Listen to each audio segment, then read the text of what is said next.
Hello and welcome to the show. It's Wrestling with Entertainment, the only audio experience on YouTube, Castbox, sponsored by Rogue Energy and Play One Coffee. I am, of course, your host, James J, alongside Kaliko Yachts, who may be joining us, hopefully will be joining us in a little bit. But who is with us right now? Scooter Dust. what what a past couple of days it has been. And before we get into everything, I'd like to thank Rumblejack Larry Woods and Harry McDonald for our interviews on Tuesday and Wednesday. Incredible interviews, incredible human beings. I highly recommend those interviews for anybody that wants to go into our archives and check them out. This upcoming Tuesday we have Layla James, and on Wednesday we have Harry's tag team partner Ryan Curran on the show. Definitely go check those out, and you could go onto our Twitter X page for some clips of those interviews in the following days. Alright, um, it was not a great couple of days for pro wrestling. It was honestly one of the worst, I would honestly say. Um, as we lost two incredible performers in our industry. We lost Terry Funk on Wednesday, and we lost Bray Wyatt on Thursday. And to, Terry is a legend of this business. Bray was coming up into that category, and it's just the Bray hurts a little bit more because he was so young. Yeah, And we're starting the first half of our show with some Terry Funk. We're going to talk about the life and legacy of Terry Funk. Um, Terry Funk was born June 30th, 1944, and he was the brother of Dory Funk Jr. and the son of Dory Funk, second generation wrestler.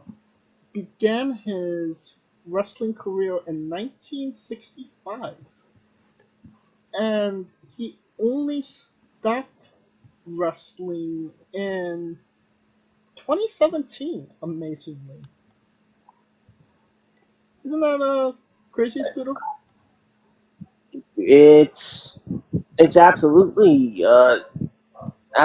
I mean, you know, some there are a couple of people in the business, and I don't say this with any malice whatsoever.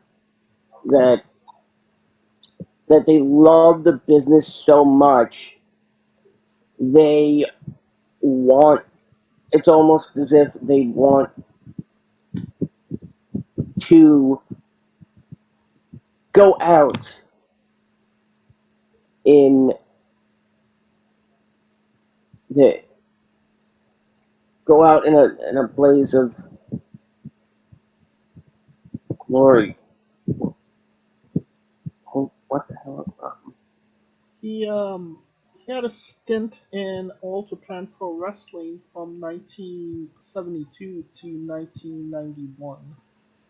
Um, he competed in Continental Wrestling Association, feuding with Jerry Lawler. He The empty had, arena match. yeah, That was the first Terry Funk match I ever saw. he competed for the WWF in 1985, even competing at WrestleMania 2. Um, he even had, um, maybe this is a known fact, maybe it isn't. He had a series of title matches against Hulk Hogan. Yep. And in fact, uh, some would say Terry Funk is one of the reasons Hogan got into wrestling in the first place. Was it? Yeah, what was Hogan doing? He was a bouncer, Yeah. I believe, and then uh, Terry Funk, at least I know because Hulk always told this story about how Terry said to him he had a great look for pro wrestling, and this was in Tampa, I believe. This is like this is early '80s.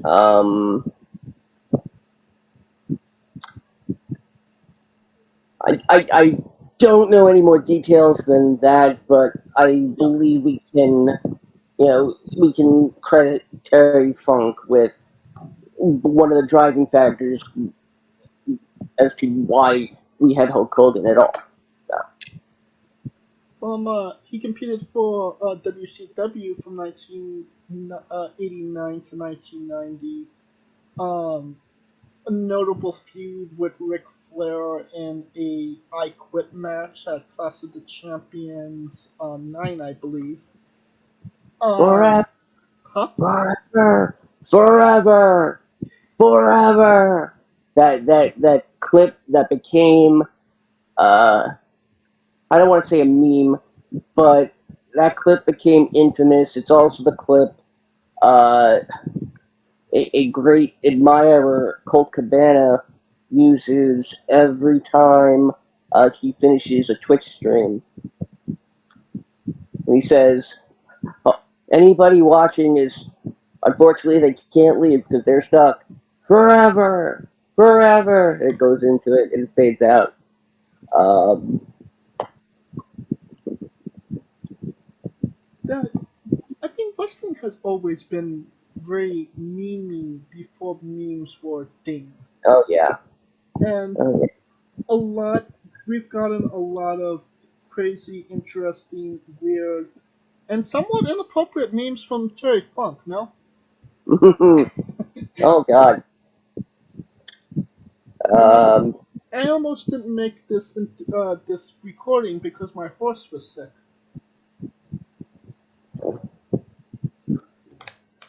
Scooter. uh, God.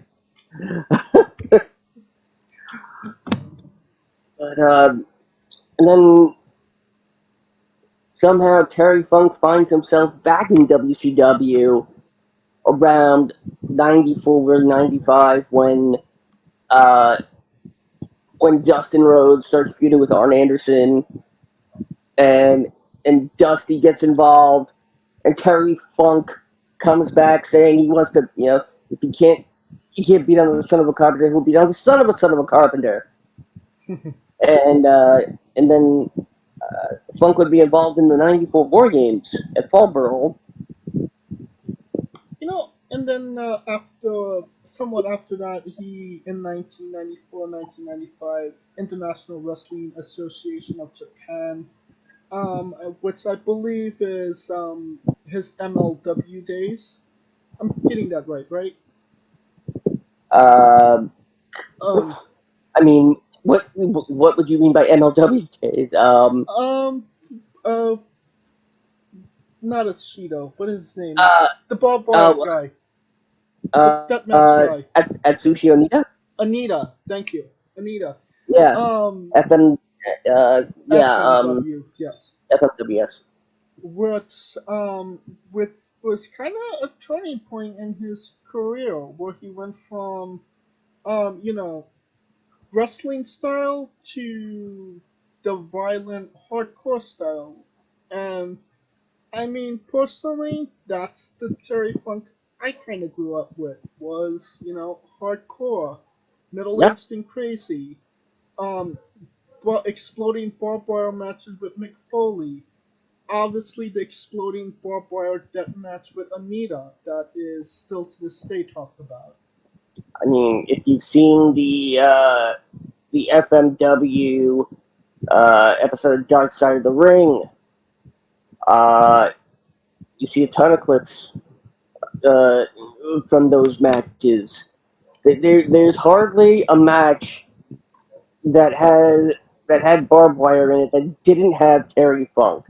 If there was barbed wire, Terry Funk was there most of the time. Um, And and that in was the at a end, time where things like that was, taboo. You didn't do those type of things in pro wrestling. And but considering what a name Terry Funk was at this time, to see him do it and use barbed wire and, the glass and the thumbtacks and the fire, it somewhat legitimized it, no? it, I would absolutely agree because at the same time, Eastern Championship Wrestling is becoming Extreme Championship Wrestling, and not a lot of people actually know this, but Terry Funk promised to make promised to turn Eastern Championship Wrestling into Extreme Championship Wrestling by bringing that Japanese deathmatch style over here. Right. So again, Terry Funk responsible for another landmark in professional wrestling. Yeah, and from 93 to 97, he was very much a part of ECW. And he headlined their first pay-per-view, Barely Legal, where he won the championship from Raven, I believe. And that was a landmark on its own, just considering how much effort it took pay-per-view to get that pay-per-view produced on pay-per-view. So, and I mean, he was obviously the strong, a leading force and the well-known, respected name of ECW that legitimized it as well. Oh yeah. Oh, without a doubt. You know, Terry Funk had a ton of matches in ECW, but the one I remember the most is against Bret Hart. WrestleFest 1997. Was that Terry his Funk retirement WrestleFest. match? His first of many, I believe, um, Retirement match number one. with an asterisk. Yep. Uh, um, yeah, that is considered Bret Hart's only ECW match. Um, and it just it was the shock of watching ECW at 2 in the morning, and all of a sudden seeing an ad for a match between Bret Hart and Terry Funk, and I'm like, wait, did I take acid and nobody tell me?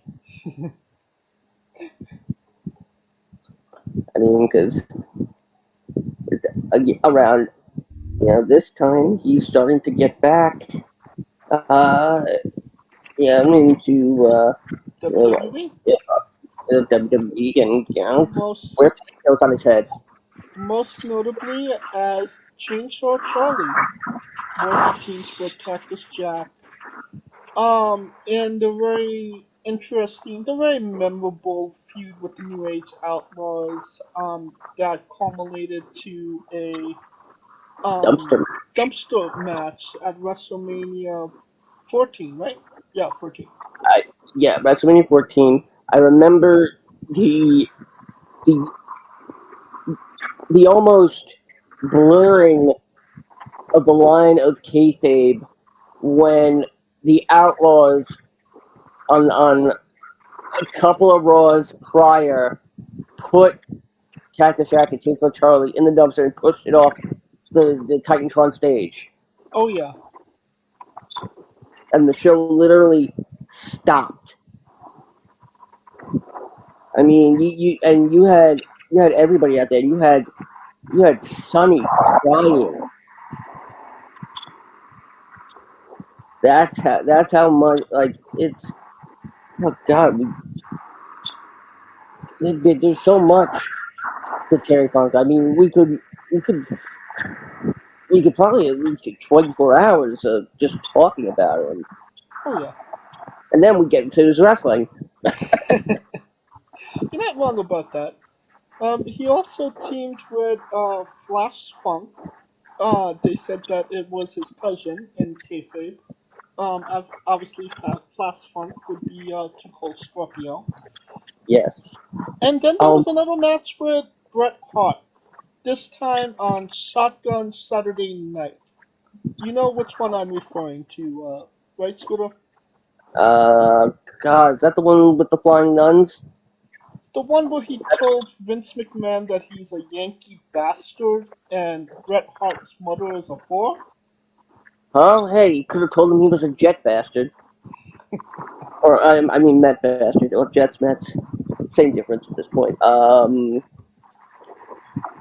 Made a return to Extreme Championship Wrestling from 98 to 99. Um, a small stint in WCW from 2000 to 2001. as part Um, of the as part of the old age outlaws in what seemed to be a never ending feud with Norman Smiley. Uh, there was even another match with Bret Hart. There, it was a hardcore rules match that time. A match against Kevin Nash. Uh, Hell, they even tried doing another Funk Flair feud, and that kind of fizzled out. But it was still fun. It was I still mean, they fun were to. grasping at it was 2000, 2001. They were grasping at straws at this point. Yeah. Fun, fun fact was, he worked for TNA in 2004. Him and Sandman lost to CM Punk and Julio De Niro. Julio De Niro, um, in February of 2004. There's a fun fact for Oh, everybody. I remember I went to a '98 house show at the Coliseum, National Coliseum, and this was before the acolytes, and and before it was Two Cold Scorpio and Farouk against Terry Funk and Bradshaw. They were always swapping these four out into teams. Um, and we know which ones work.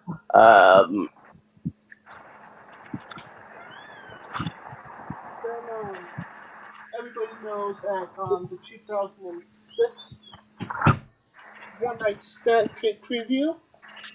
He once again reunited with Cactus Jack to wrestle. Actually, no, my bad. He No, teamed other with way Tommy around. Dreamer to The take face, on Edge and McFoley. yes. There you go, my bad. Um, and he's at what? He's like in his 50s at this point, and he at the ending of the match was him going through a barbed wire table with a Uh, lit. he would have been just in his early 60s. Oh my god! Remember, 1944. This is 2006. And uh, like I said, he was wrapped in barbed wire that they literally had to cut off him. Um, so he's not exactly phoning it in here, or using his name to get by. He was doing really harsh shit in Ah, his early 60s. I think that was his last match in WWE as well. yes, yes, I believe so. Um, Then his very last WWE appearance would be March 21st, 2016, right before WrestleMania 32. Through giving Dean Ambrose, John Moxley, the gift of the chainsaw. Yeah, I still remember that promo very well. It was really good on his part, Terry Funk. I mean, if I had a son, I'd like him to be just like you, and if I had a daughter,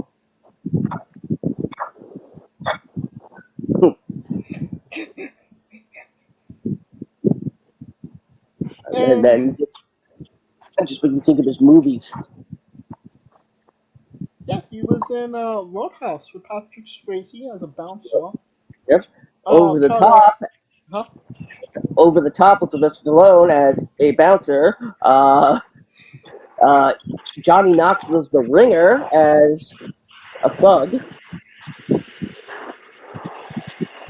Uh,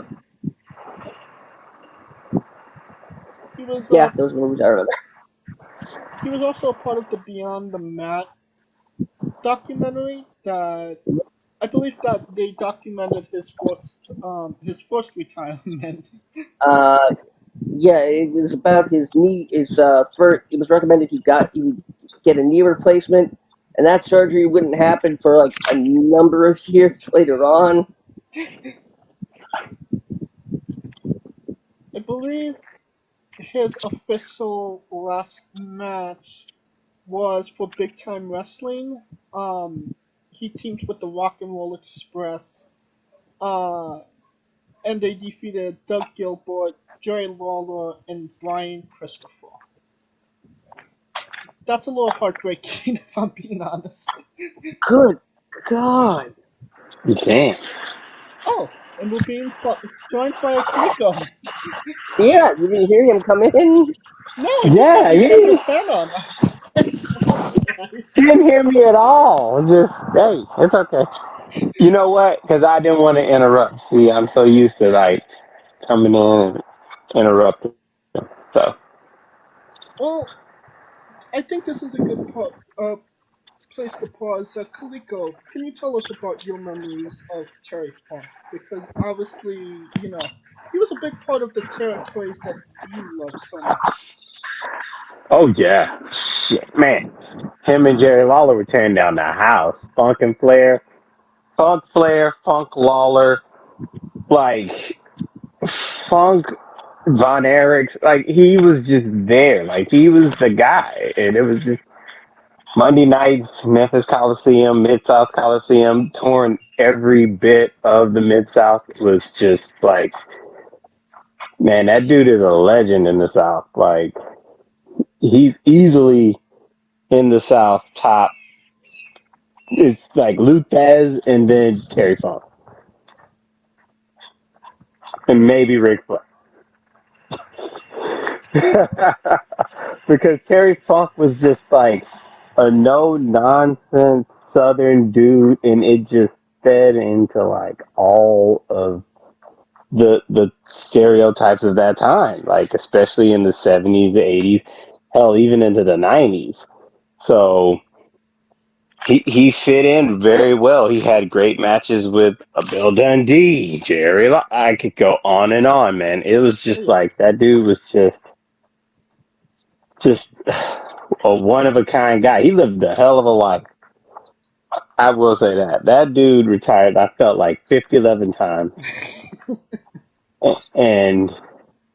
And every time he would say it's it, he just come right on back.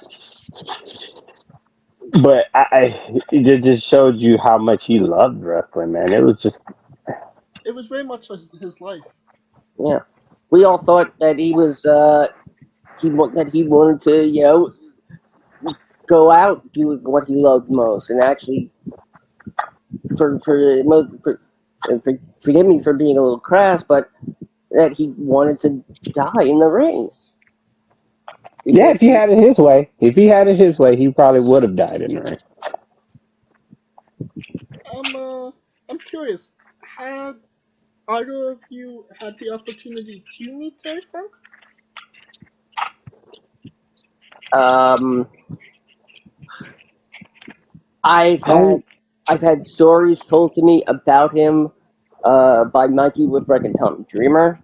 Okay. I unfortunately have never had the actual pleasure of meeting Terry in person. Kaliko? I think the closest I got to Terry Funk was WrestleMania 32 2016. It was right across from Dallas Stadium. They were having like these the pre WrestleMania parties, and Funk just happened to be one of the cats there. So it was like a brief interaction, but nothing to the point where I could like get a story. Because most of the time when they're there, he's popping in just to like, okay, we're popping in, and we didn't know he was going to be on the show, so the the the timing there was a little brief. But I have to ask, did you offer to buy him a Capri Sun? no, that was Alicia Fox. I know. And you know what? She's gonna be in Cali, so I might have to. I'm gonna bring a whole case of Capri Sun for Alicia. Um, I did get I did get the opportunity to meet him, shake his hand. As we speak, I'm looking at a signed 8x10 that's on my wall of Cherry Funk that I got personally. Um, I do have the picture. I would have to look for it, but you know, get meet these people. Before it's too late. Give them their flowers and appreciate that time because they are legends. No, Um, yep.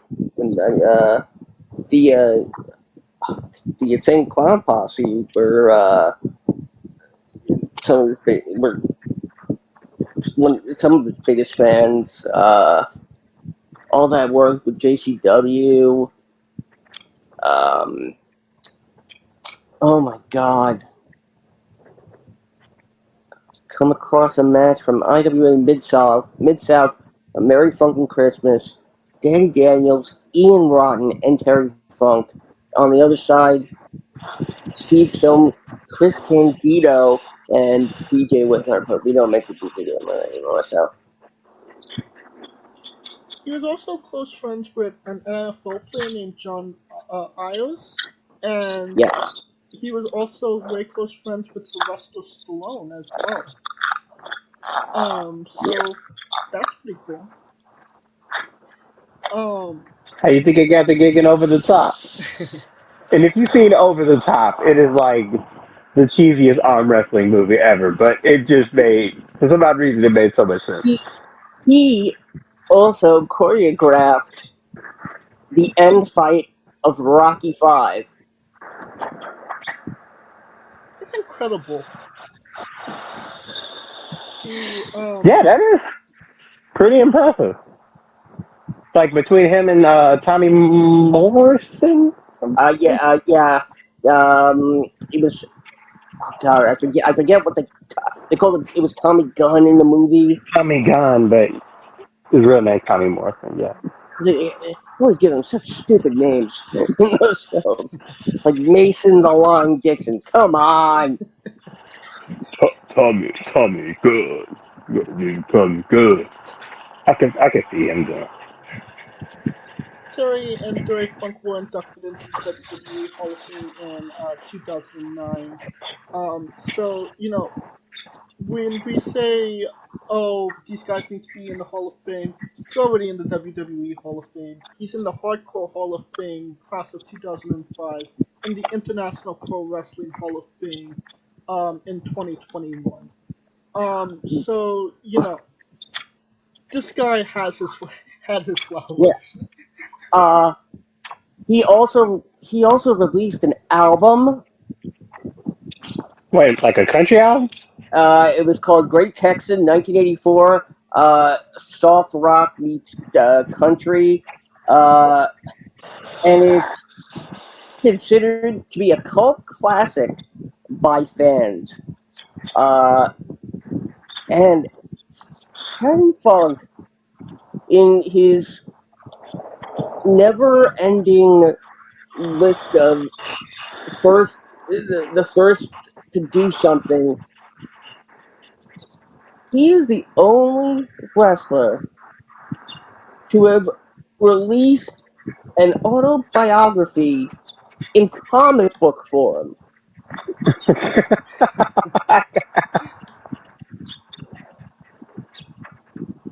The guy lived on his own terms, didn't he? Oh, Oh man, beyond a shadow of a doubt, like just a white tee, jeans, and a fucking bandana with his fist wrapped, and was just like, "Let's go." Um, just Terry don't make him Funk. do a moonsault Terry Funk was married to his wife Vicky Ann. On August 4th, twice. huh? Twice. You married her twice.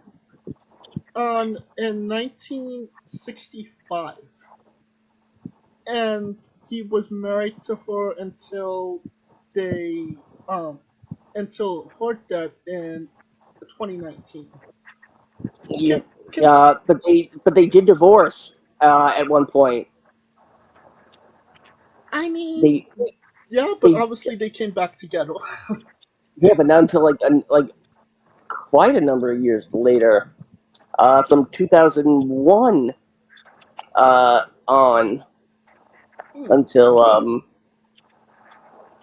her death. But he absolutely loved her. That's absolutely for sure. Terry Funk was not a man who went around chasing the ring rats. Right. And considering what a tough life pro wrestling is, to say that you were married twice and at least to the same woman, that's an incredible feat in its own. Oh yeah, Yeah, without a doubt. And I believe somebody said about Terry that his wife would pack his all his extreme weapons in the back of the car. Don't forget your branding on, honey. So there was definitely love there. He does have two daughters, Stacy and Brandy. Um, so yeah, and he died, like I said, on Thursday, August 23rd. He was 79 years old. But 23rd was a Wednesday. Huh? 23rd was a Wednesday. Yeah, yeah, it was a Wednesday. Wednesday. My bad. You know, as much as it sucks to lose a legend, we're just scraping the surface of some of his accolades that he's done, and if we really did a deep dive, we could see how much more important to pro wrestling he really was, and what a staple Yeah. and shaping pro wrestling in the way that it is today because of him. Yeah. Yeah. um You, I wouldn't be surprised if there's some sort of Terry Funk Invitational in the works. There has to be. I would love to see that. um And like I said, as much as it sucks to lose such a legend, you can't deny that he lived a full life doing exactly what he wanted to do on his own terms. No? True. I mean, that's the crux of as much as we don't like it, but at least he got the opportunity to put it all on the wood, as they say in the South. So Yeah. Any last words, Scooter?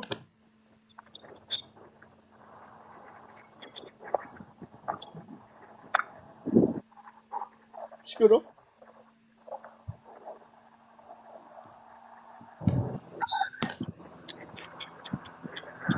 I said it once, I'll say it again. His legacy will run forever, forever, forever. I remember that. And of course, our thoughts and prayers go out to the friends and family of Terry Funk. Um, Terry Funk, um, one tough mother funker. Rest in power, my friend.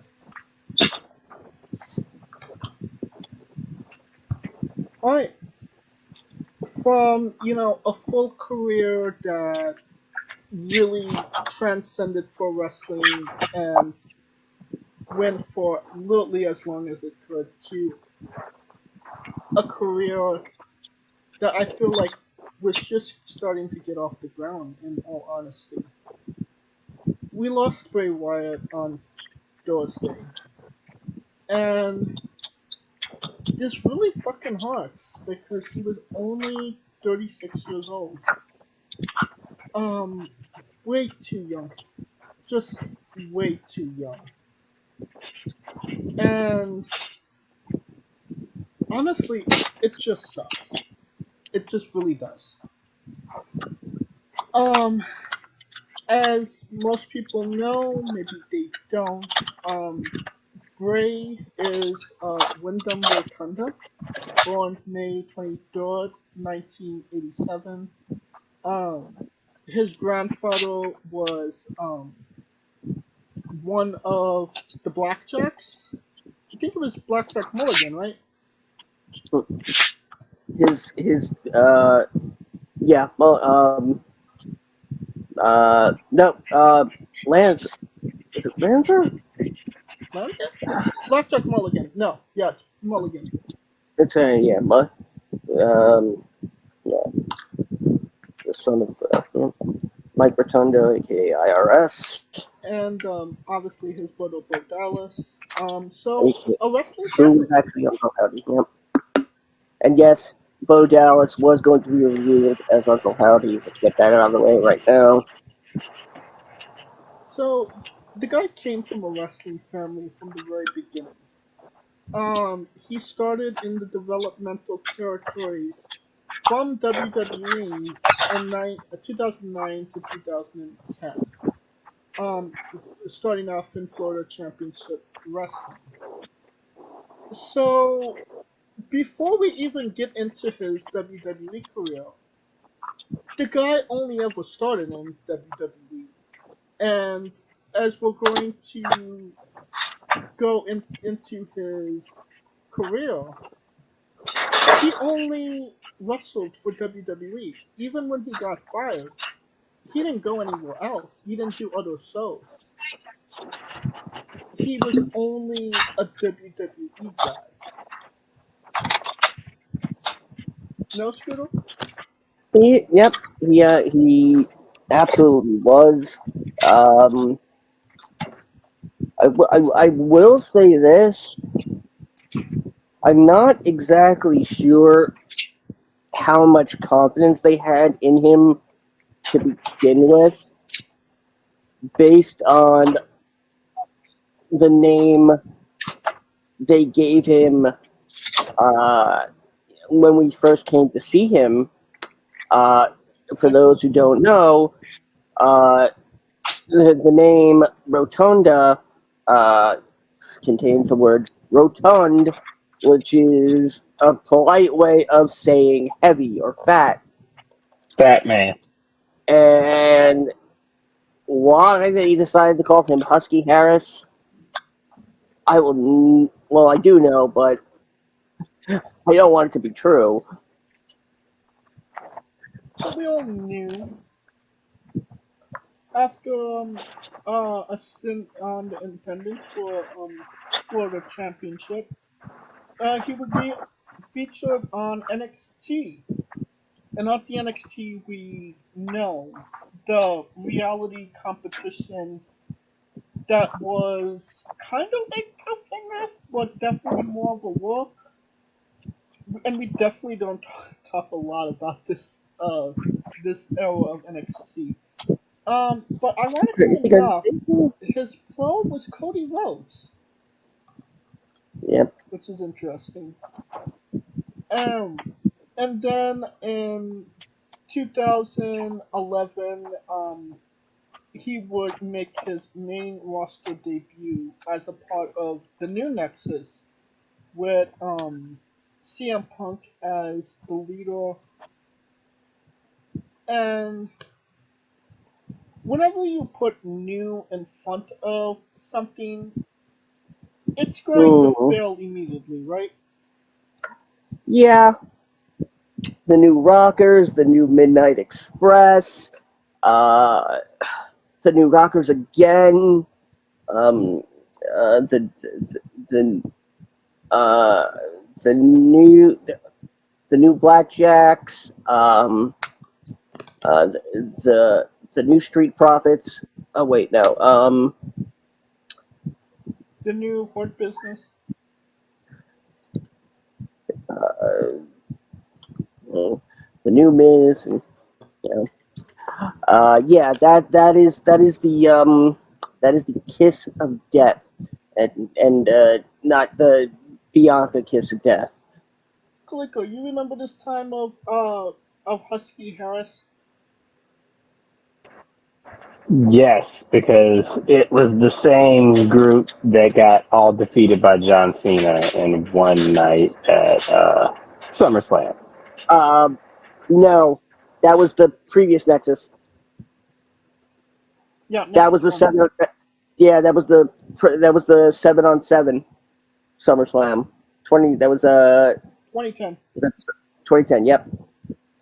This was the one that Randy Orton went through in like Yeah. 10 minutes. Yeah. Yeah. Basically, you only had uh in the new one you had Husky Harris, Mason Ryan, aka Welsh Batista, um, uh, I think Michael McGillicuddy.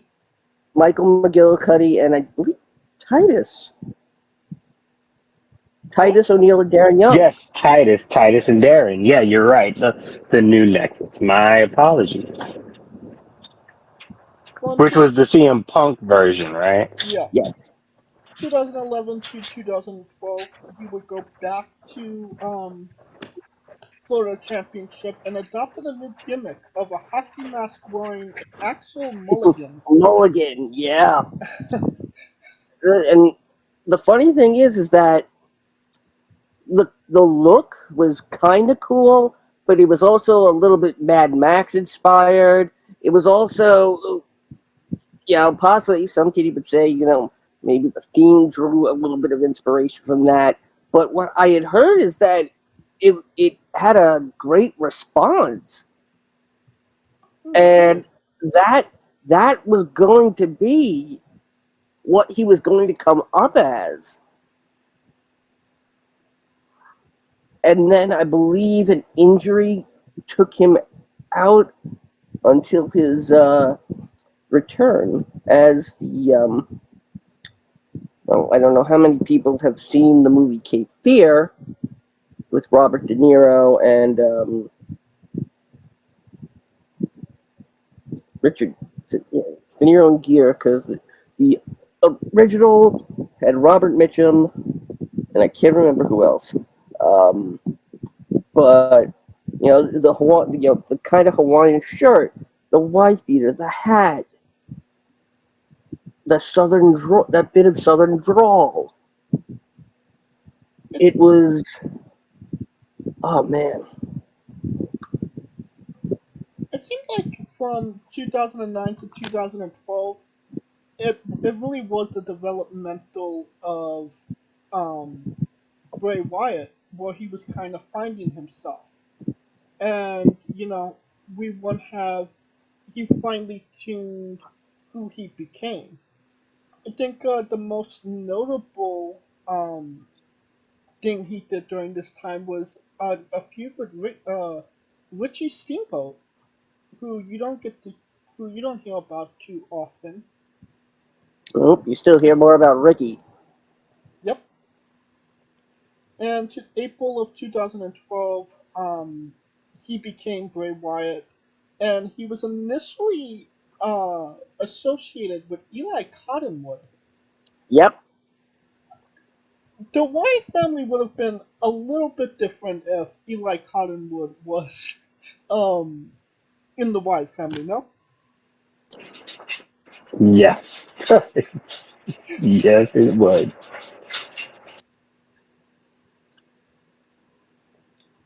Then some time in NXT did him good. Um, You know, ironically, his first uh, his first loss coming back from injury was to Bo Dallas, his brother. which makes sense. You're filling things out. You need somebody that you trust. I mean, he was his brother, so he did him. Luke Harper, Eric Rowan's debuted on the July 8th episode of Raw, attacking Kane, which prompted the August 18th, 2013 SummerSlam match The Ring against of Fire. Kane. Ring of Fire. The Ring of Fire. Yes. I They, remember. I remember. yeah, Scooter. I remember that day because I was admitted to the hospital that day. And for How two is that consecutive, bad? for two consecutive SummerSlams, I was admitted to the hospital. Literally. And you Some reason wasn't my jaw competing. had this. Yep. Uh, but the Ring of Fire match, basically, I think they a safer Inferno match. Yes. Sure, let's go with that. The PG Inferno match. Peachy, yeah, Inferno match. Um, but like, I I mean, what a remember way to Johnny Cash came to the ring.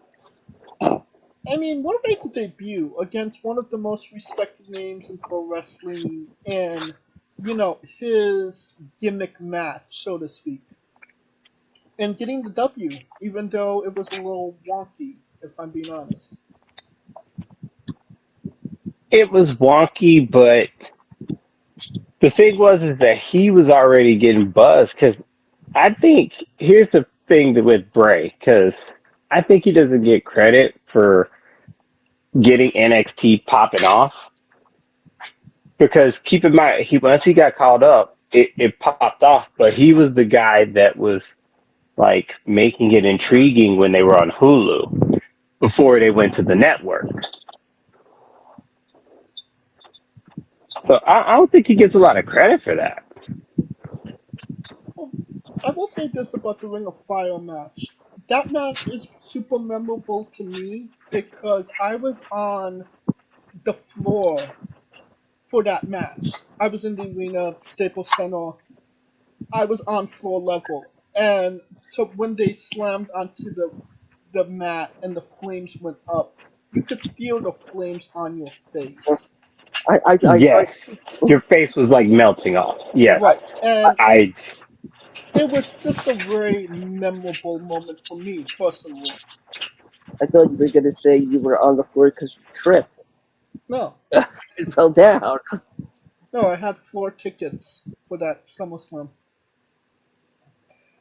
Um, After that, he would go on to have one of maybe the most memorable feuds of the Wyatt family with the Shield.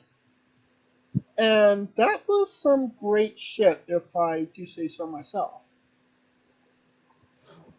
Um, from there, John Cena. And that's kind of where I feel things kind of dropped off for Bray when it came to, momentum. No? Yeah, yeah. Things would uh, fizzle because yeah, the WrestleMania 30 match should have should have gone. Bray should have won. I think by not letting him get that big win that kind of really did put a huge halt in the momentum they were picking up. You're not wrong. And I don't feel like the character of Bray Wyatt really recovered until we got the Fiend. Really? Because I mean, I get that because we've always had this discussion, the Cena effect, because he ended up doing it to Rusev at 31. But the difference I think between him and Rusev is that he already had an audience built, a cult like audience built, and when you look at Wyatt's WrestleMania resume, as in who he shared the ring with, it is nothing to scoff at. Because he may have lost the match, and yes, you can make the argument it lost its momentum, but based on the next few WrestleManias when we go over it, think of how much trust they had in him to be with these icons that he was with. Cena, Undertaker, The Rock and Cena. Then that a bit. I'm sorry, the abysmal match against Randy at 33 that had the Willy Wonka tunnel of death images on the ring that went nowhere. I'm sorry. Uh, and then 34 he the leaders of worlds. Yeah. Um, here's the thing, and I hate this, and I think it's a little bit unfair, but Bray Wyatt is in quite a few of the PWI's worst categories. I believe the worst match of 2019, but we'll get to that when we Uh, get there. the worst feud of 2016. Uh, Worst worked match of multiple years. I Some of that was just judged unfairly, but I mean, yes, we did get right regular Bray Wyatt as WWE champion, even if it was only for a little more than a month. Yeah, and I remember that Elimination Chamber 2017. I was in Phoenix at that time, and that place just flew off the roof, and it's nation. It was like a mini Daniel Bryan, and then you couple that with him ended up tag teaming with Orton because the next several days I got to see him tag with Orton to face Luke Harper and John Cena. So I have a photo of Harper, Cena, Orton, and Harper all in the ring. Wait, you Which, you just said Harper, Cena, Orton, and Harper? oh, Wyatt, Jesus. I mean, two Harpers. Two He Harper. cloned himself. Two Harpers. So nice they had to clone him twice. But yeah, that was another thing. Because keep in mind that Wyatt family breakdown was a hell of a storyline. It didn't have the great payoff,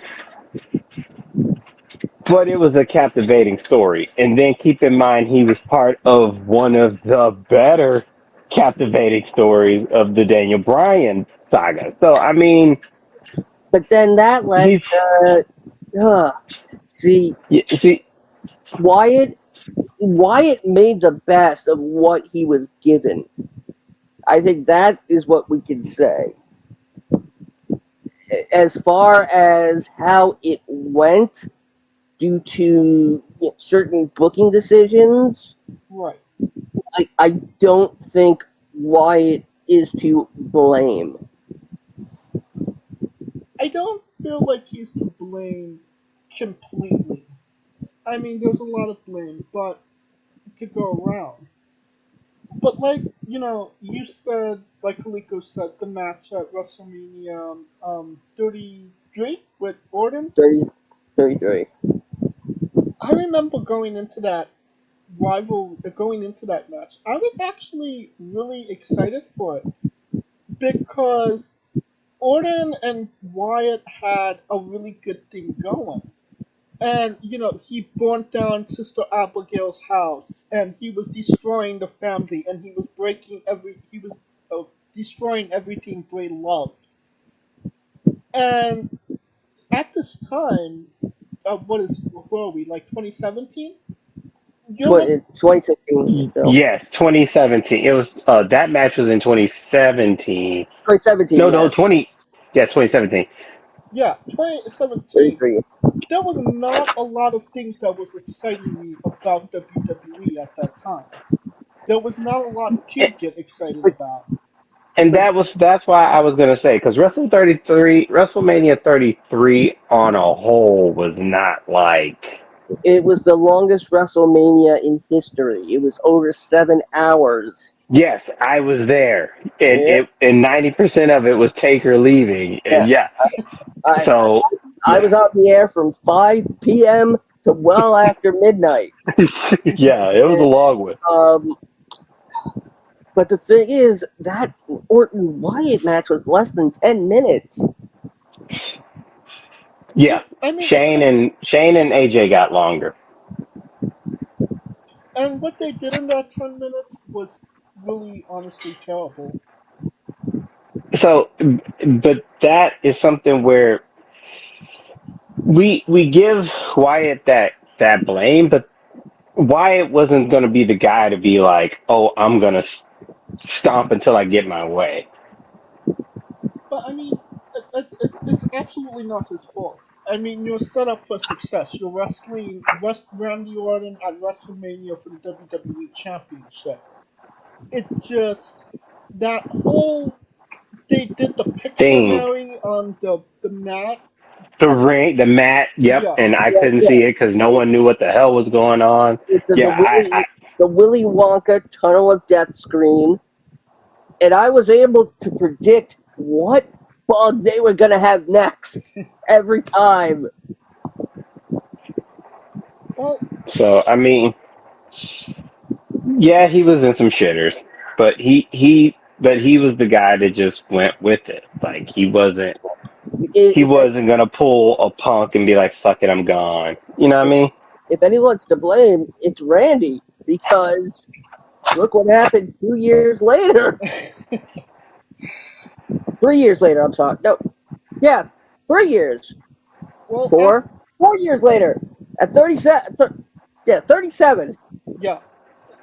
I mean, look at it this way. After this rivalry with Randy Orton, he went into a tag team with Matt Hardy, the Deletos of War, The which leaders of the world. which was entertaining, and you get that little wink and nod because they were wrestling the B team, which was Bo Dallas. Um, B team, go go go! yeah, and there was even And then the social outcasts. Social outcast, yeah. a promo with Bo Dallas as Bray Wyatt that I think broke Bray, that he broke kayfabe and started to laugh. Di- So there Didn't was that. Bo have like a fake like paunch stomach Yeah, belly? and he had like he had a lantern, but like it was like a mini one. Yeah, Mm-hmm. So that's where he was at that time. But what we got out of that in 2019 was the Firefly Funhouse. And I have to admit, when they first started the Firefly Funhouse, I thought it was the Drizzling Shits. Okay, like what the fuck did they do to Bray Wyatt? He was this demonic creature that destroyed everything, and now they made him Mr. he, Robinson. he's Mr. Rogers, yeah. no, he's Pee Wee Herman. Oh, he's Mixed with Mr. Rogers. Mr. Rogers, yeah. And I And mean, that, oh god, god, Paul Rubens. God damn it. Yes, he's gone too. Yep, yep. Pee Wee Herman's gone. But obviously they gave Bray the ball, and he ran with it because he had some very successful storytelling, and that ultimately led us to the Fiend. And I think to this day, the Fiend is what he is most known for. Agree or disagree, Kaliko? It's 50-50. 50-50.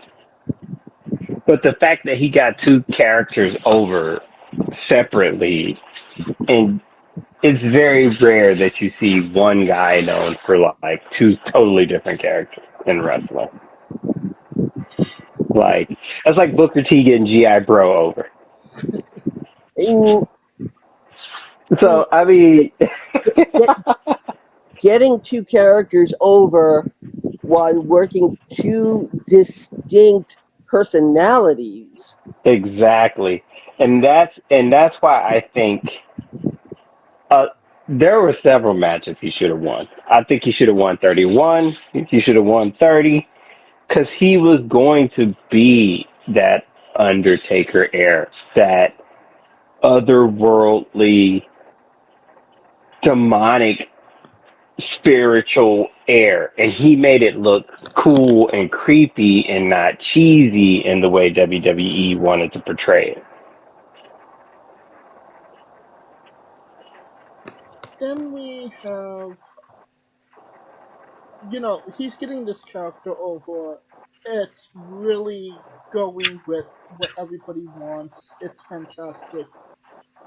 Then he wrestled Seth Rollins in a Hell in a Cell match. And arguably one of the worst matches and finishes in all of pro wrestling, I would say. No. Alright, Have you seen Fiend Goldberg? yes. Thank you. We're getting there.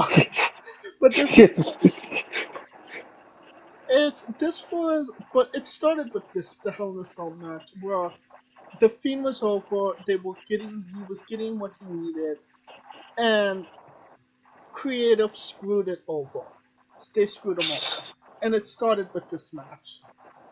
I don't know if they felt like, oh, they did him wrong, but he did win the Universal Championship um, a couple of weeks later at the Crown Jewel event, where he defeated Seth Rollins. You could argue he could have won it in the Hell in a Cell match, but Vince McMahon. But it was a confusion time for them during that time. Because what I want to say, what this was 2019. Yeah, October So 2019.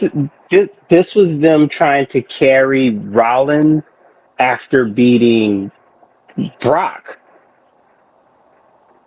right? Yeah, So it was that it kind of should have meant something to beat Brock and have a reign, but they didn't think about the meteoric rise of the Fiend, so they were stuck. and then in February of 2020, he lost the belt to Goldberg. Yep, It was his first loss as the Fiend ever, and it was like, yeah, that's it. that's why I said, have you seen that one? I on my drink pitch, which didn't make sense at all because, and I get what they were trying to do because remember 2020 they were trying to do Goldberg Reigns, Right. but then the world got put on hold Yeah. per se, and to me, I think this actually it was kind of like a blessing and a disguise because you could make the argument that during that pandemic WrestleMania, he had the best match, non-match in that WrestleMania. I know people like the Firefly Funhouse match. I always hated that match. I did not like that match. But it is something that, will be polarizing and people will talk about it on for that's for it and some people that are against it. And obviously I'm one of the people that's against it. Scooter, your stance?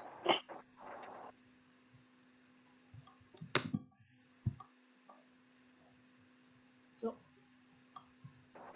I can just say he's with me for the record. He's with me. yeah. Okay. Well, Scooter's with us. With you. Yeah, he's Um with me. He's with me on this.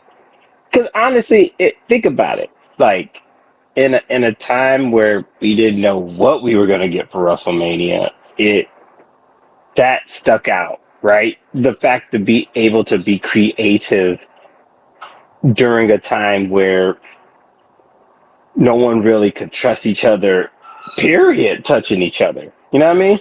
right. And I think that's the context I'm looking at it. I could see where how you could say it was bad or it wasn't your favorite, but I'm just thinking in the context of okay, people aren't even trying to touch each other at this point, and he made that like good shit, and he got the get back that he needed. Now after essentially murdering John Cena at WrestleMania, he went back into a feud with Braun Strowman where they had a swamp match. Um, and then I believe and he went back to the Wyatt swamp, cult leader thing. I believe, yeah, the Fiend defeated Strowman to win the Universal Championship at SummerSlam, which then in literally 1 week from that show, Roman Reigns came back, triple threat, Payback, and that was like over 1,000 days ago, and Roman Reigns is still that champion. And It's yep, we're 5 days out from 3 years. Yeah, yep. And keep in mind, this is the funny thing about wrestling. He was interviewed in 20 at 31, and one of the questions that was asked of him was like, "What do you think of Roman Reigns?" And he's like, "Roman Reigns has the tools, and Roman Reigns once he gets the belt, because he thought that he was going to be Brock." But he was like, once he gets the belt, he's going to run through everybody and hold the belt for a very, very, very long time. funny. And look what we're living at in real time. In real time. It wasn't Well, Brock, it was Bray. But it was him. Yeah. So Yep. that was the only difference. But what came true was the fact that, yep, he won the belt, and it's been well, damn near a college term. well. Funny enough, uh, Roman actually, we're not going to be seeing uh, the blue Universal title anymore. It was given to Bray's family. Really. Yep, Roman was backstage. I don't believe Roman was out on stage for the tribute uh, to Bray, but he gave it to who his second wife is, JoJo. JoJo. He had 2 kids with her. Had 2 kids from his previous wife as well. Guy had 36 more kids, but the Universal belt now that blue Universal belt is permanently retired. Um, that as well, and and and Eric Rowan.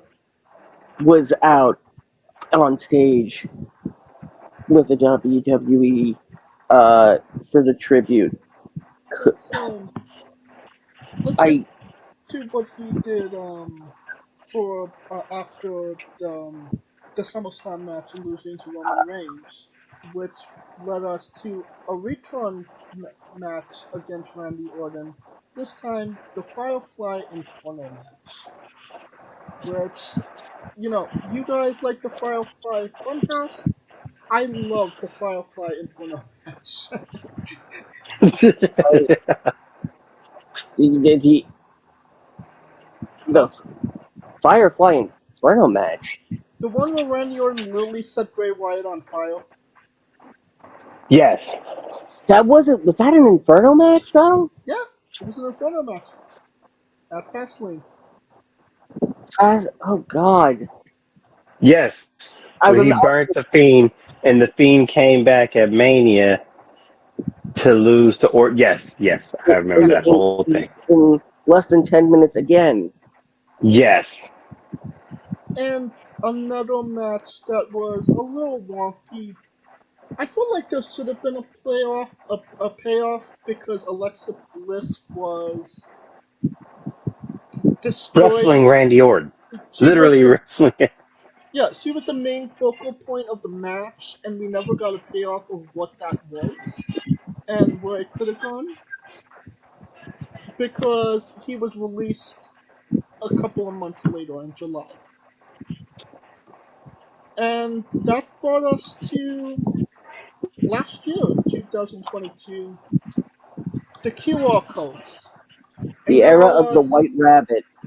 I know you love those QR codes, Scooter. Oh yes. But we have to preface this with saying they started playing Jefferson Starship's White Rabbit at house shows. No, and nobody knew why. Uh, Keep in mind, this kind of was after Vince was on his way. He was out. He was out, He was out. and then the QR codes would happen. They'd be anywhere and everywhere. You know, they did everything from the QR codes to friggin' magic eye images where you had to stare at the very center and slowly pull it back in hopes of maybe getting something, which usually ended up being a couple of letters that would go at the end of a URL. Uh, this was the brainchild of Triple H. Of wanting to give the fans more interaction, whether it led to anything or didn't. There was a chance that this was not gonna lead anywhere, but people started making the associations.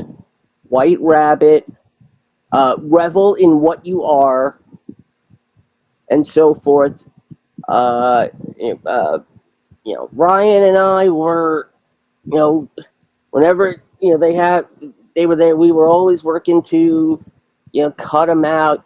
I was always looking, using the inspect properties uh, ability of the web browser and looking to see because that's where they'll hide all that shit. And it it it was a fun time to be a fan because we were being given this. Vince was out. People were coming back.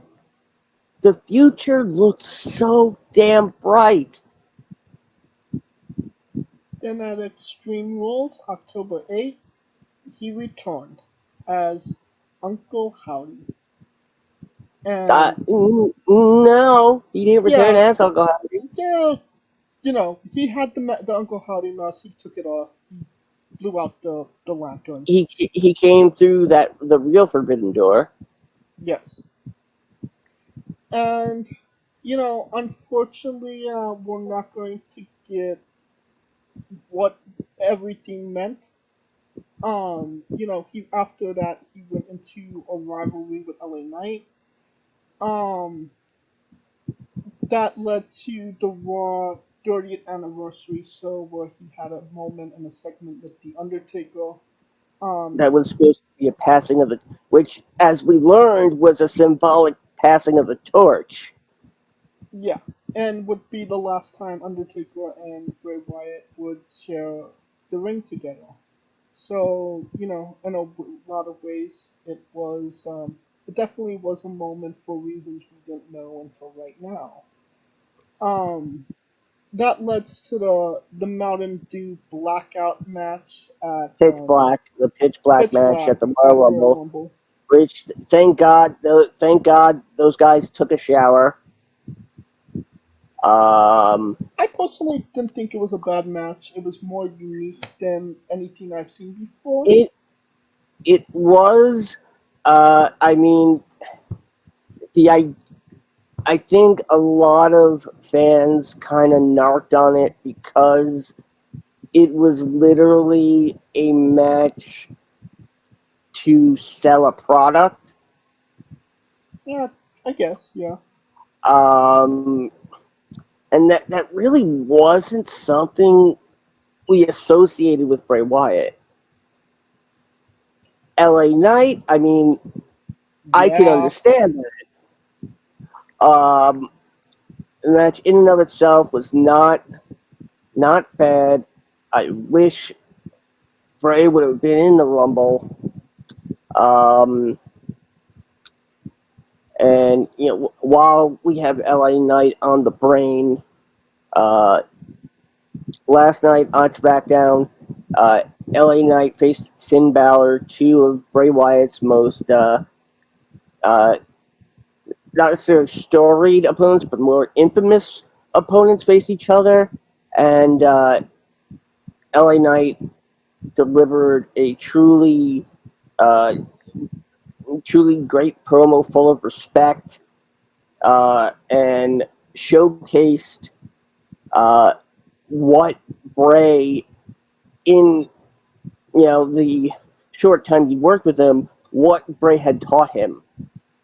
Uh, Not to mention, LA Knight could do a dead-on impression of the Miz. Hmm. You got to hear it. You got to watch it when you get a chance. But seeing LA Knight borrow Bray Wyatt's phrase, and I'll leave you with the closing line from his promo. A wise man once said to me, as he looks at the camera, "The next time you see me," he looks right into the camera, "run." And that sent a little bit of a shiver down my spine, because you wonder, everybody is paying their respects and tributes to Bray Wyatt, but I think the really one of the big things is, how do the people who interacted with him over the last, since his return, how do they incorporate what they've learned from him? And I think that's going to make for some very interesting character work, and definitely is going to establish a legacy.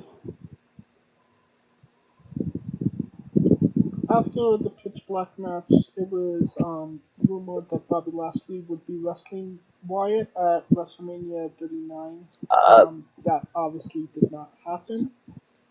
he was going to target whoever won the Lashley Lesnar match. He was feuding I with believe. Bobby Lashley, Yeah, yeah. I believe, but and it was a yeah. Yeah, that doesn't matter at this point. yeah, um, kind of sucks that that was his last match. The Royal Rumble was. Um, like you said, he had besides the character, the wrestling, all that good stuff. You have to look at the human being. And when the wrestling world found out, about the passing of Bray Wyatt, wrestlers and fans alike, quickly said, one of the nicest guys. A friend, a brother, somebody that helped me through my career, somebody that took the time to be there and explain things and be a friend. So, besides being just, in a somewhat iconic character for pro wrestling, he And a was, second generation star. the human being was just as big. And, that's the thing is that when you're a second generation star, Third generation. third generation, which now makes him aside from Bo and The Rock, the only other third generation superstars. Randy Orton, Was it Orton? Yeah, Orton, Orton. but as far as we know, Orton's career is done. Um, when you're a second or third generation superstar, there's some preconceived notions that that people expect, even if they've never seen you wrestle. Like you already have shoes to fill, even if you've never stepped into them before, and that is something Bray did with gusto and talent, and he did not make his bones, so to speak, on the backs of his last name. Oh, yeah. He made it all on his own. And that is the ultimate achievement for someone in that position. No, they we don't know him because he's the son of Mike Rotunda.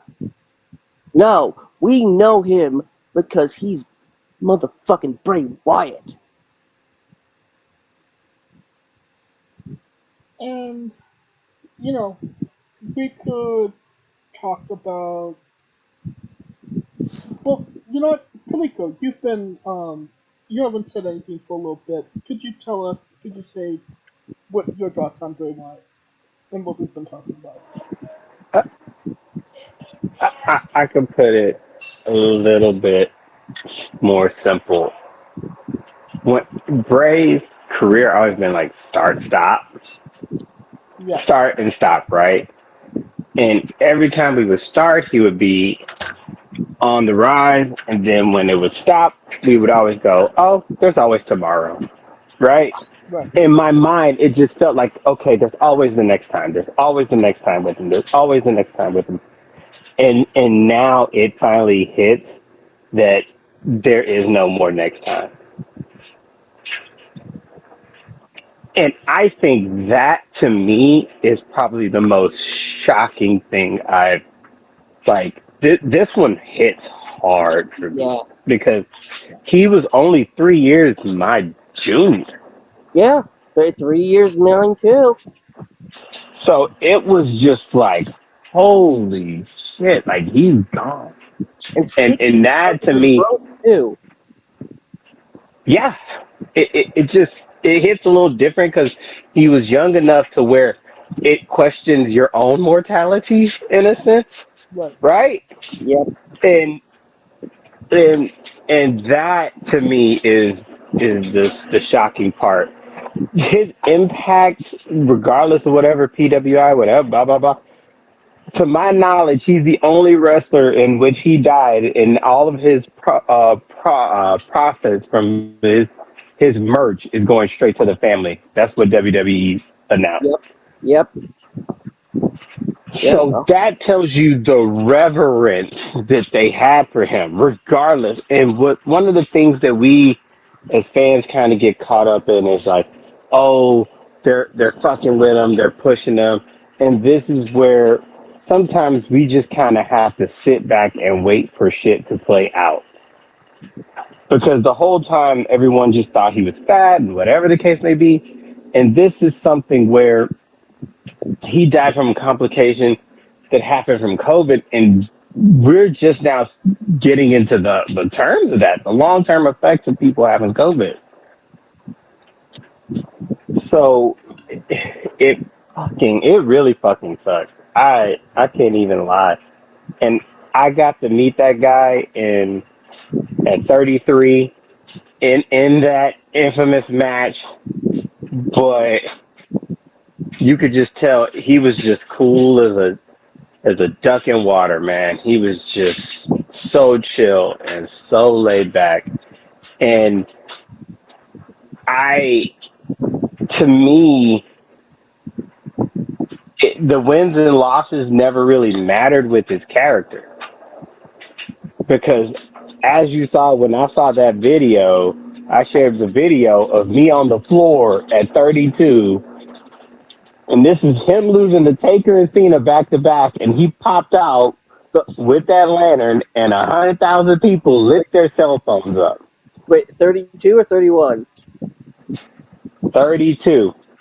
Uh, you Yeah. said Taker. With, Cena at 30 and Taker at he 31. lost to Cena at 30, lost to Taker at 31, and you would Okay. think it was done, but he came out at 32, and 100,000 people had their fucking cell phones up.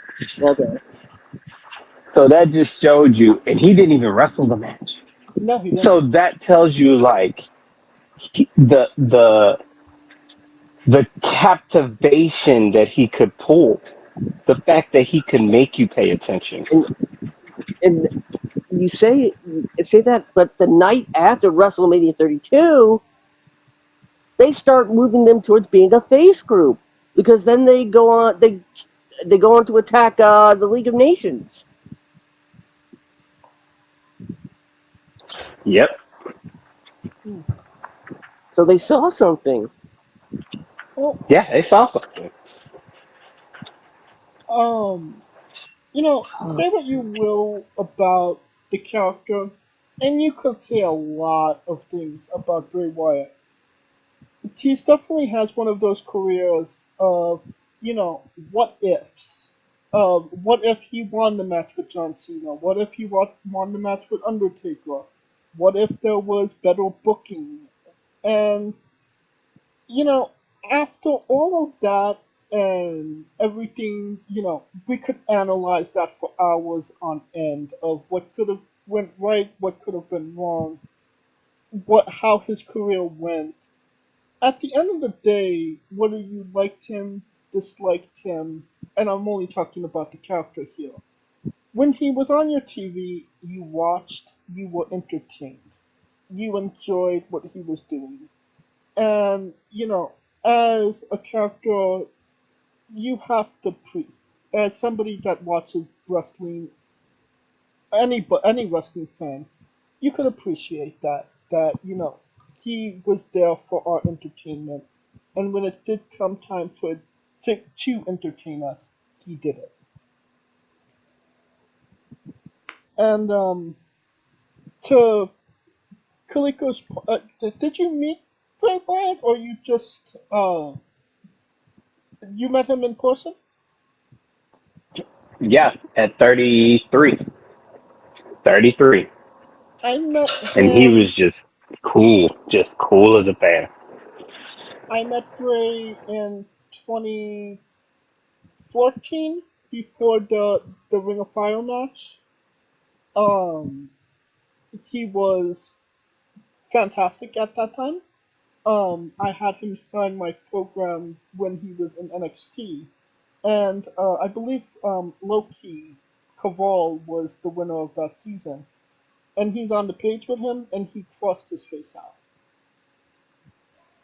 Um, and then I met him 2015 before the match with Undertaker, and he was still an incredible human being, as nice as can be. One of honestly very memorable appearances people I've met. And I even had him sign my world championship belt. And if you didn't win a championship title, I usually don't have you sign it. He didn't win the WWE championship at that point. And I was like, I still want you to sign this because I know you're going to get it. And to actually see him win it at Elimination Chamber, that was somewhat of a bittersweet moment, I would say. Same It here. was. I was And in the building, and that pop was nuts.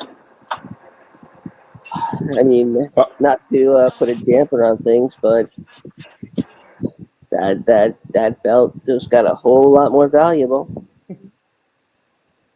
Um, as Scooter mentioned, there was a fantastic tribute show to Bray at on SmackDown yesterday.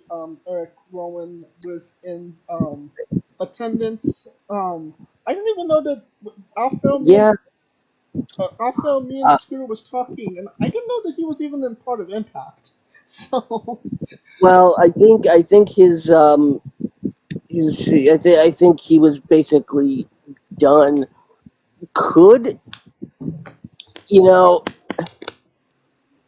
when something like this happens, it kind of makes the WWE take a look at certain talent and and the ones that have any connection to them.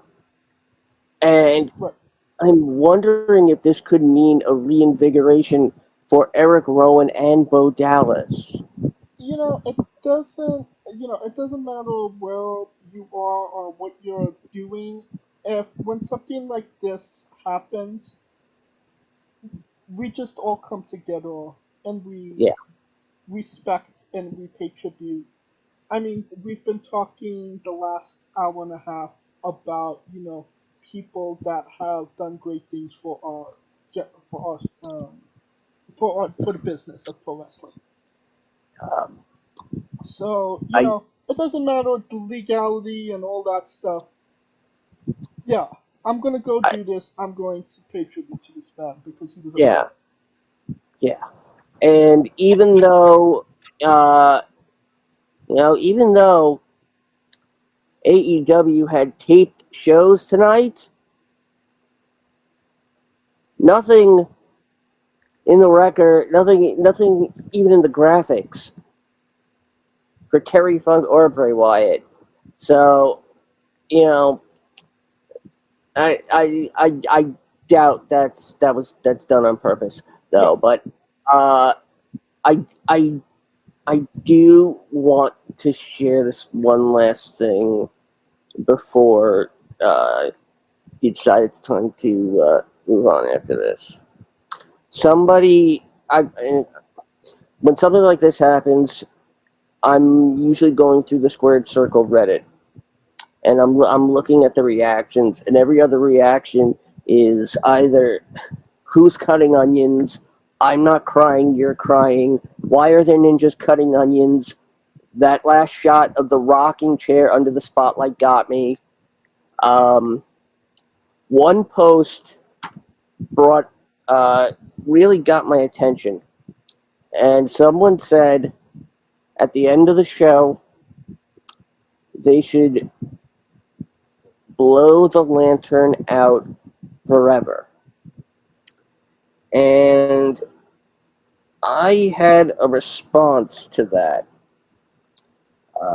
because it, it it brought up something from my own personal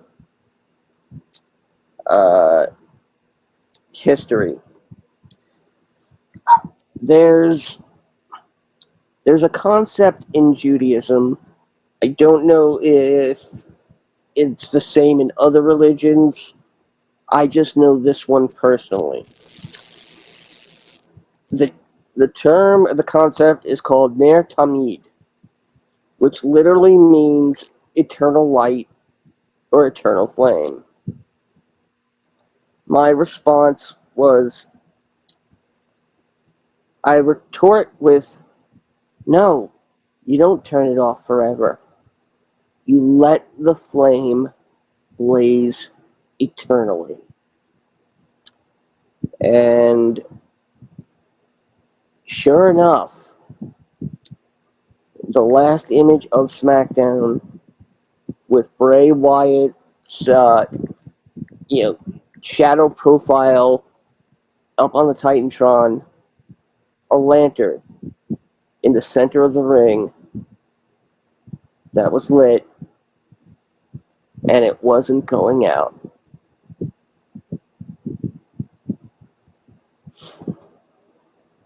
Now, Wakanda leaves behind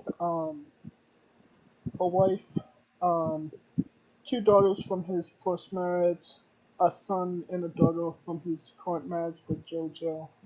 So four children. Um, Maybe we'll see that Lantern get picked up by one of those children in the future. I believe Braun Strowman is actually the godfather God, to yep, Bray's daughter. that is true. So yeah, as everybody knows, Wyndham died August 24th, 2023, um, of a heart attack, which was exacerbated by a COVID 19 um, It diagnosis. it's I'm unsure if, because I've heard it reported both ways, that he got COVID, he beat the COVID, and but still having it in his system is what caused the heart attack. I've heard that the heart attack is a completely separate issue altogether, but either way, the COVID Yeah, and the heart attack is still together. The fact that even though the pandemic is was declared over, the fact it's still COVID's still a thing, despite if there's no pandemic or no a pandemic or not, COVID is still a thing that we have to deal with, and that people are still getting. Um, Yes, and the problem is that we don't. It's going to be a long time before we even know the long-term ramifications of it. So, t- even though people think it's over, the people who got it could carry into the next generation. We don't know. well, I, Bray I was had it. oh, So continue. I don't know. I was just to say, I had it, and I was very fortunate to overcome it within 3 days. Some people are unfortunately don't have uh, don't have that Yeah. don't have that chance. Wyndham Right. Wyndham was 36 years old, and Yeah, man. you have to you always have to wonder, what could have been, but what we're left with is a career nothing to sneeze at. No, it wasn't. And honestly, I think uh, on a personal level, wrestling is probably the greatest fan base, second to none, when it comes to things like this. When I, usually you have polarizing figures here and there, but when it's a wrestler, we really don't care, and we just like embrace all the good times that we've had with them. And it didn't matter where he wrestled, who he wrestled for, and this is to me the best of us as wrestling fans, where we're second to none. Oh, thoughts and prayers go out to the family. Now, we're going to reset for a moment. We're going to go into our ad, and we're going to come back to you with All In. We're going to be our interesting, weird, quirky selves like we always are. We're going to say dumb stuff. I'm going to get every name right on that card. Scooter will say something that I will say, will you stop it? And Kaliko will, I'm sure Kaliko will have a lot to say about this one. Probably So, fuck around and get muted 88 times. I don't know. we'll take a moment, reset, and you can hear a quick word from our sponsors. So, Rogue Energy, the only gaming drink company in the world with 4 unique product lines to suit your task at hand, whether it be juices, shakes, smoothies, and everything else in between. Their low calorie, no sugar energy formula is the perfect alternative to sugar filled canned energy drinks and sodas. Their extreme formula provides the most energy, focus, and sports performance possible. Their hydration line offers focus, ingredients without the added caffeine. Drink it anytime you're thirsty. And their shake formula is so delicious.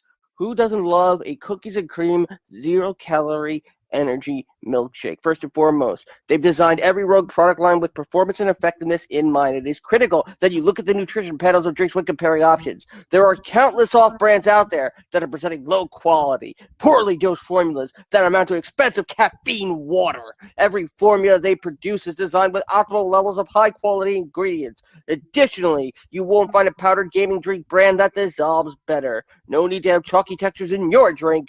Their taste profiles are unmatched, specifically designed for gamers, athletes, students, entrepreneurs, people with hectic schedules, individuals with low energy, podcasters who can't shut up, people who are health conscious, and so much more. Great as both a pre-workout and as a coffee energy drink replacement. Specifically designed every Rogue product line to be the best gaming drink on the planet. Rogue Energy, more focus, more win. use promo code WRESTLINGWITHE for 10% off your next purchase.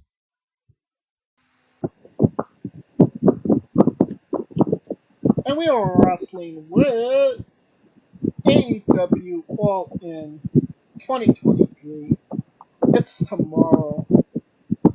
You could cut the tension with a knife. Um, it takes place in London, English, in Wembley Stadium. It's gonna be in front of 80 billion people, so that's cool. Um, and yeah, I can't help to think that 80 million people, and you could basically say this is I'm just gonna say it. You could say this is a porno because they're fucking those people. I mean, you said 80 million people. That's a lot of traffic. I'm just saying.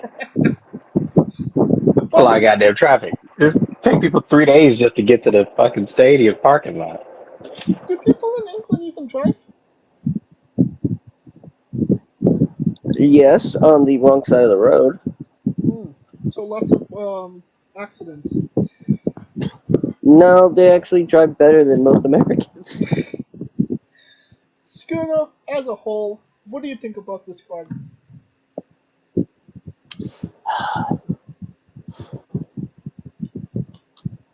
I think I'd rather take a stink face from Michael Nakazawa.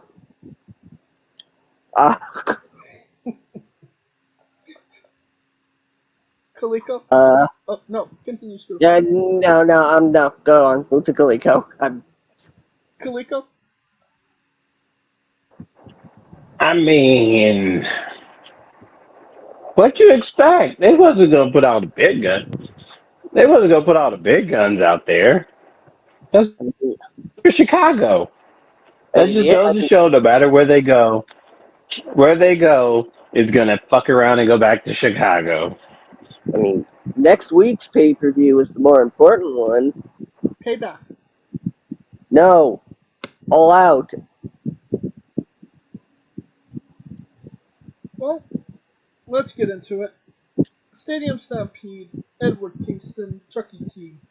Trent. Orange should have been with Juice Cassidy.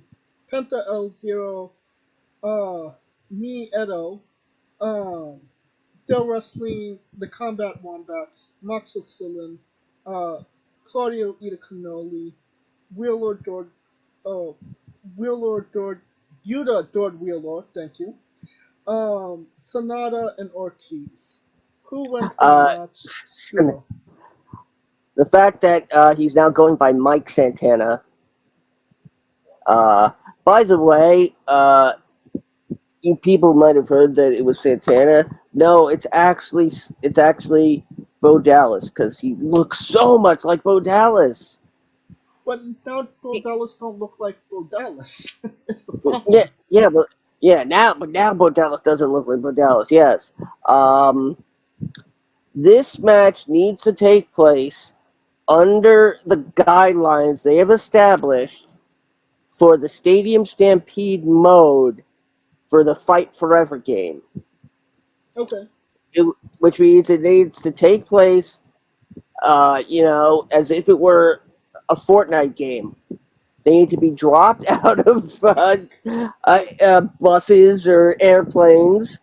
They need to have, everywhere from gray to gold, weapons. And, they have to crank those 90s. Um, Either way, nobody cares. I'm sorry, but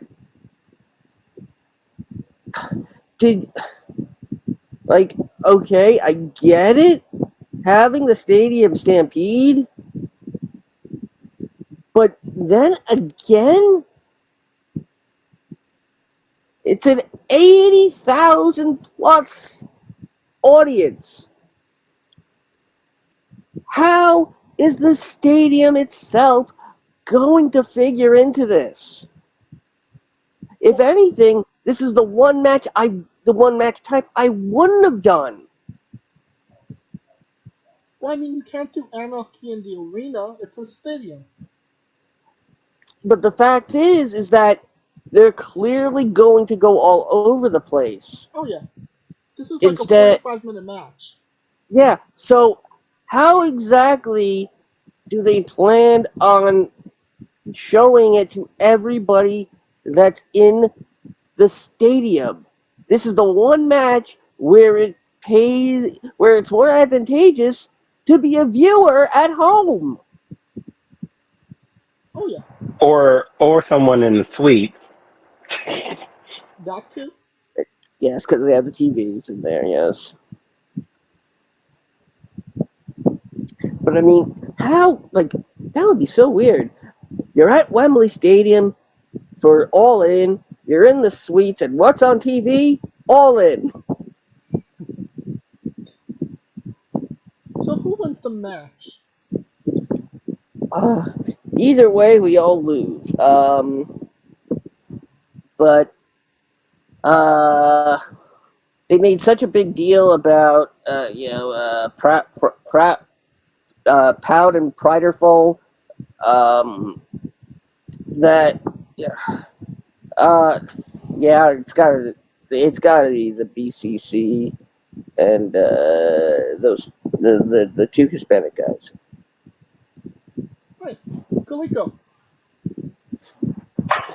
I thought it was Joel Santana at first, but I guess uh, we'll go with the Joel Santana guy. Yeah, that guy. Dipset. But it's just like the ocean under the moon, but it's the same as the emotion that I get from you. That's 3 for the Combat Wombats. Next match. Tag Team Coffee match. Debbie Allen and Stung versus The Swole and Christian Bryan What? Nick Cage. Coleco and I are laughing our asses off at that because we know who Debbie Allen is. Yes, Yeah, I love her kids. the guy that owes me money, according to somebody. Debbie Allen, the choreographer for who had that sitcom with LL Cool J on NBC. Well, she's wrestling with English And then, megastar Sting. yeah, I mean, the fact that they took AR Fox out of this, and also, anybody else now find it weird that Christian Cage is now aligning with Brian Cage? And they're bringing in Nick Cage to manage them. But that's Gage, not Cage. Oh, Nick Cage. Oh, I could eat a peach for hours. Yeah. It's certainly going to be one hell of a face-off. It will. It's gonna be hard to leave that rock. So I'm gonna call for a Nick Wayne heel turn. Oh, They're stupid enough to do it. and you speak it into existence. They're trying to push Nick Wayne to the moon, and it's failing. I mean, do they want him to born on impact or freeze in space? Like,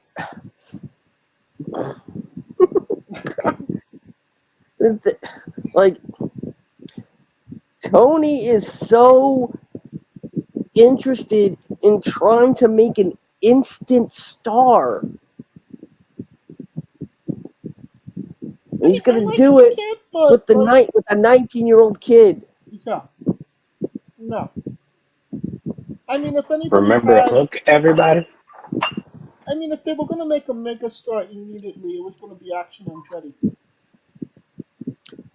No, he's actually been taped for the episode of Collision that's airing. That aired.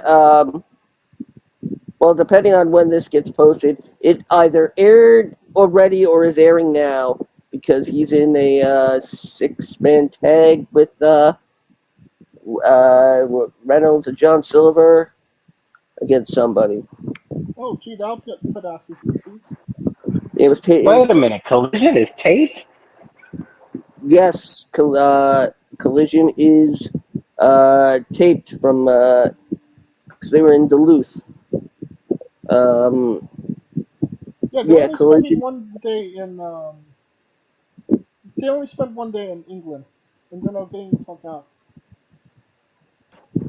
Talk about getting your money's worth. Darby, I will say oh, I will say this. I do think we have to talk about at least the ROH tag title match on Zero Hour. I was gonna wait until we got Okay, to the match, okay, but okay, okay, we're okay. talking about it now. No. We can save it until the main event. That's absolutely fine. All right, then Darby Allin and Sting, Wolf Scott, Uh, Christian, who wins? uh,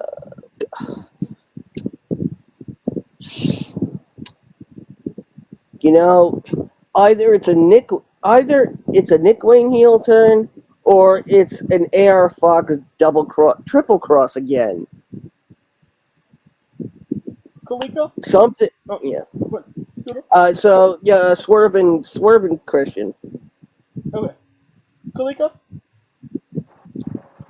Are we still waiting on like the heel turn from Sting or No, Darby Allin? we're No. not there Okay. yet. Okay. Yeah. That's not gonna happen. Okay. So then swerve. There you go. Especially since Sting has gone back to being Crazy Sting, Joker Sting. Like Joker Sting, yeah. Joker Sting. Oh Jesus Christ! Hell no, they're losing. Get ready to take this L. We got the biggest match in all of history. We have Juicy Couture Robinson and Jay, son of Paul White, with Kolkutska Takeshita versus Kanasuki take shit up. Kodak Ibushi, Hangman Pagey, and Twinkle Toes McFinglefuck. Who wins, Scooter?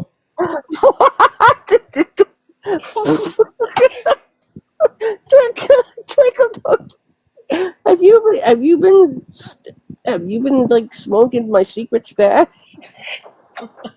I know. I think he's been drinking because that's God, had a couple.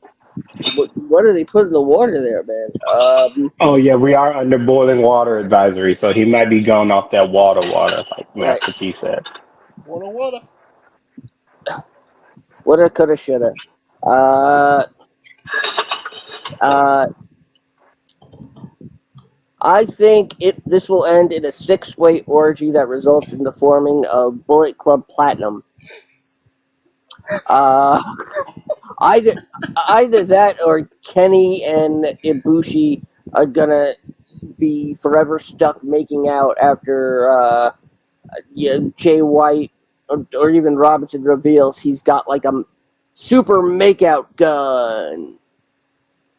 Will you stop it? Clearly, if certain people could get over, you know, their issues, the this is not the match that should be. This is just, and I can't believe I'm saying this about Kenny Omega. This is filler. Oh yeah.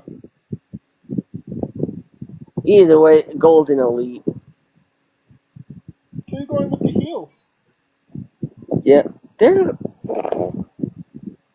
Really, they're heels? I mean, Juice Robinson don't scream face to me. Juicy Couture doesn't scream face to me. the fact Don Callis doesn't scream face. He just screams bald. Pretty much. I can make the argument that Don Callis is all face. He doesn't even have a body. We don't know where the face ends and the forehead begins. Right.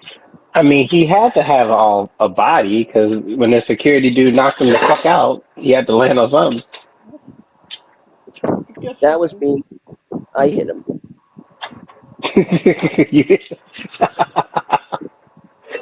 Filico, Oh, Twinkle Toes or take a shit? take a What if shit. what if But you know what what? what, Take a okay. shit. What if I twinkle my toes while I take a shit? Yeah, because you twinkle your toes when you're sitting on the toilet too long, and it's numb. So you got to twinkle your toes, keep your feet from falling asleep. Anybody ever? No, that's just me. No. I just scream at them, "Wake up!" Yeah, the snooze button ain't hitting on your toe. Okay. But yeah, Golden Elite. I mean, it's basically them saying, "Hey, we got you here. Time for us to get that win." And I think you're crazy. I think Kenny Omega did not fly all the way to England, get back with his boyfriend, teaming with the drunk guy in front of 80,000 people just to lose to take a shit in Jay White. This is why it's gonna end with an Ibushi Omega makeout session. Yeah, and then they go their merry way and get golden showers. Hey, you stole my joke! And they're gonna celebrate with a god damn it. Who likes golden showers? I do. If you're good, you might get it for Christmas. Christmas? My man Santa. Thank you, Kel. Who likes golden showers? I do. Women's fatal four way for the women's world title. Tony with an I versus Soraya Don't Call Me Soraya, Carlo Page, versus Britt Never Seen Her Bake Off, and What? the champion, How is that even a joke? Sheeta. You Who ever ends seen for her the baker? As in, she's never seen the people who make her loaves of bread? Never Seen Her Bake Off. Oh god. Oh, oh god, that was, oh god. You know what? I revoke your membership in the terrible joke club. Fuck you. Um, Now the question You is, try to be witty on your feet. hey, I'm witty on my feet when I'm sitting on my ass, when I'm on my back, when I'm, Well, you know, when I'm underneath your great great grandmother. 10 seconds ago, your feet was asleep on the toilet. You promised not to tell. The question is, are they going to favor, the Brits with the bad teeth, and the sex tapes and OnlyFans accounts, or are they going to favor Soraya and Tony Storm? Ah, I see what you did there. uh, honestly, I think Soraya has no place in this match whatsoever. Uh, The only reason she's in there is because of she's British. well, I'll tell you what. If we see Brad Maddox or Xavier Woods in a camera, run. So who do you got to win the match? I'm gonna say Sheeta, but I know it's not gonna. It's gonna be. It's probably gonna be Saraya, but I'm going with Sheeta. Kaliko? Soraya did not jump in a cab, fly all the way to London with all of her sex tapes in hand to just get her ass whooped. Yeah, she flew Xavier Woods Airlines. Thank you for riding Xavier. Have a nice trip. Will you stop it? Yeah, I heard the chairs were hard as wood.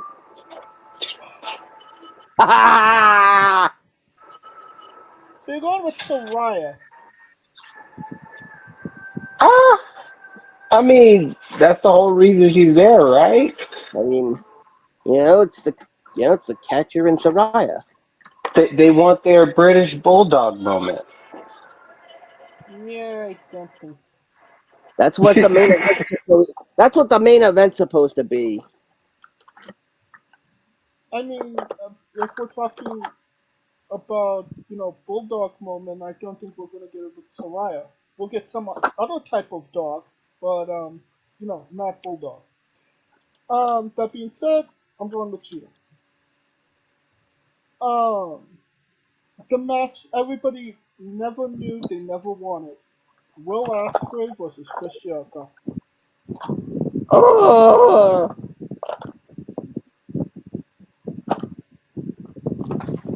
Scooter, why is this even a match? It shouldn't have been a match. That being said,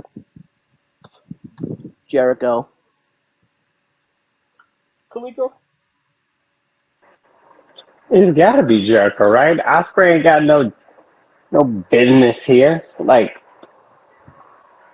the story was with him and Donna Callis. Osprey was just like the middleman. Yeah, they're But the going with middleman must pay. no, they're going with Osprey in this match. Really? You think Osprey's gonna win? Oh yeah, yeah. He didn't sign on to be in this match if he wasn't gonna win. Nah, if it was Zack Sabre Jr., I would definitely agree with you. But Osprey looked like he could take a L or two. Um, maybe Osprey from like 3 years ago, but Will Osprey right now, the egomaniac that he is, fuck no. I mean, he took an L from Kenny, Japan's favorite son, not named Okada, and Nakamura. But he beat Kenny the last time they wrestled. That's my point. He always gets that first one, and it's gonna be a 50-50. I don't think Will He likes to Osprey. get back. He's not losing in his hometown, his home country. No, he's not. All right, Mm. we got the Real World Championship match between Rick Rabies and Sweet Tooth. Who wins? Ah, so you are watching heels. No, but I know that he's on it. I know he's on it. So who wins? Kojima! Lariat! Kojima! Um, if this was, if this was a different era, I'd say it matters, but it doesn't here. It just doesn't. So, but I, I will say, yeah, Punk. Kaliko. CM Punk did not. No, I'm just playing. This Punk. Come on, man. Really? He's just doing that to like show respect, and he's gonna show him what a real wrestling match looks like, not like the ones that they do that flippy shit. Because I've been in WWE. I've been in WrestleManias. That Then we got yeah, I'm going with Punk obviously. Then we have the trio six man championship. Milwaukee Black, Don't Call Me Buddy, Pal Matthews, Burger King, collectively known as the House of Black, with no black members. They're fighting black guys and their white dad, the Acclaimed, and Billy Gunn. Who wins, Squidle? Yeah, I had an idea. Uh, if if Billy wasn't coming back, and I put it on Reddit. I said, all right, bear with me on this. I got 4 words that could probably save this if Billy doesn't come back. And those 4 words are scissor me, Uncle Bart. Oh God, what? Gunn isn't in pro wrestling anymore, is he? I mean, he could be if, I mean, nah, nah, nah, nah, nah, Nah, no, no, nah. only if Butterbean is involved. No, Butterbean's involved. He definitely not. Yeah, well, I thought Butterbean was dead. no, he's alive.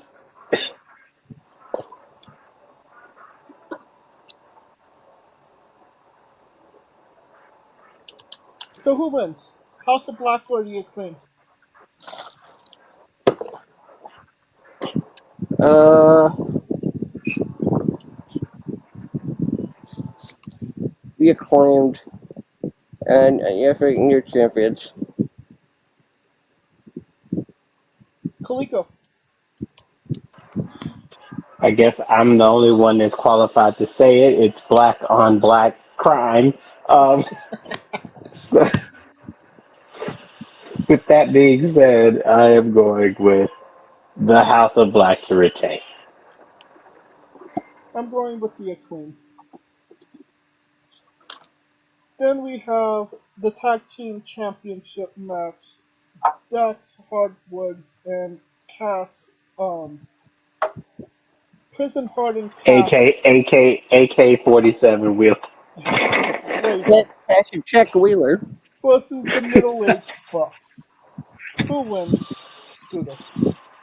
Rogaine wins. Um. Uh. God, what was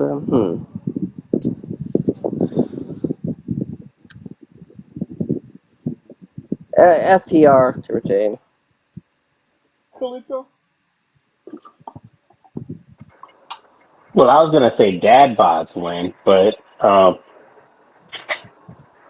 Slightly. yeah, it's FTR. It's FTR, especially now because the buzz is Mister Tech Nine Wheeler over here. I'm thinking the Young Bucks didn't frame Cash Wheeler for aggravated assault for them to lose this match. If they felt there was a chance that they were going to lose. Obviously, I've been thinking about it, and I definitely think that they framed Cash Wheeler for what was going on. They paid that guy. Their pettiness shows no bounds. That being said, they're definitely fucking winning this match because they're vice presidents and they want to. No rebuttal. No. Alright, brings us to the championship match, AEW World Championship match. Matty Pat Jacob Freeman versus Bunch. Um, Before we do get into this match, like Scooter was saying, they're opening the show. And when I mean opening the show, they're on the pre-show. They're wrestling Assy Open, Kyle Fletchland, and Mark Davis. And they might be going into this match as Ring of Honor Tag Team Champions. Why? Cause fuck them. That's why. Fuck who? Us with common sense. Yeah, fuck you, common sense. Yeah, fuck common sense. Yeah, we don't need you. No, they don't. We don't. AEW has been anything but common sense.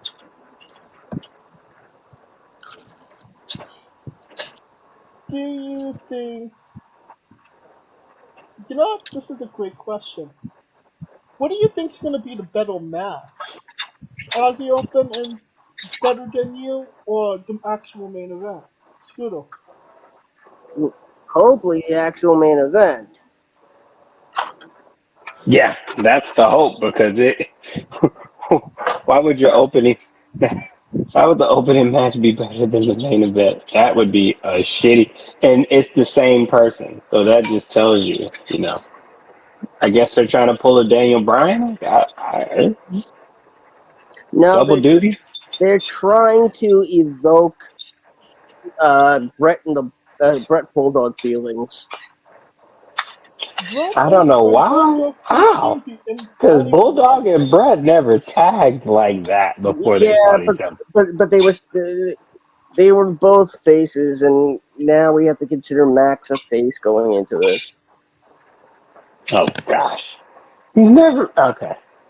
I told you once the bell rings. yeah. Honestly, they're just playing who's going to stab each other first. And it should be Adam. It should. I mean, he's better than Jacob at doing it. He has a history. Yeah. He's done it a lot more times to people way closer to him. He's got a PhD in backstabbery. You know what I'm saying? Who wins the match? MJF or Cole? Scooter. I Here's what I think happens.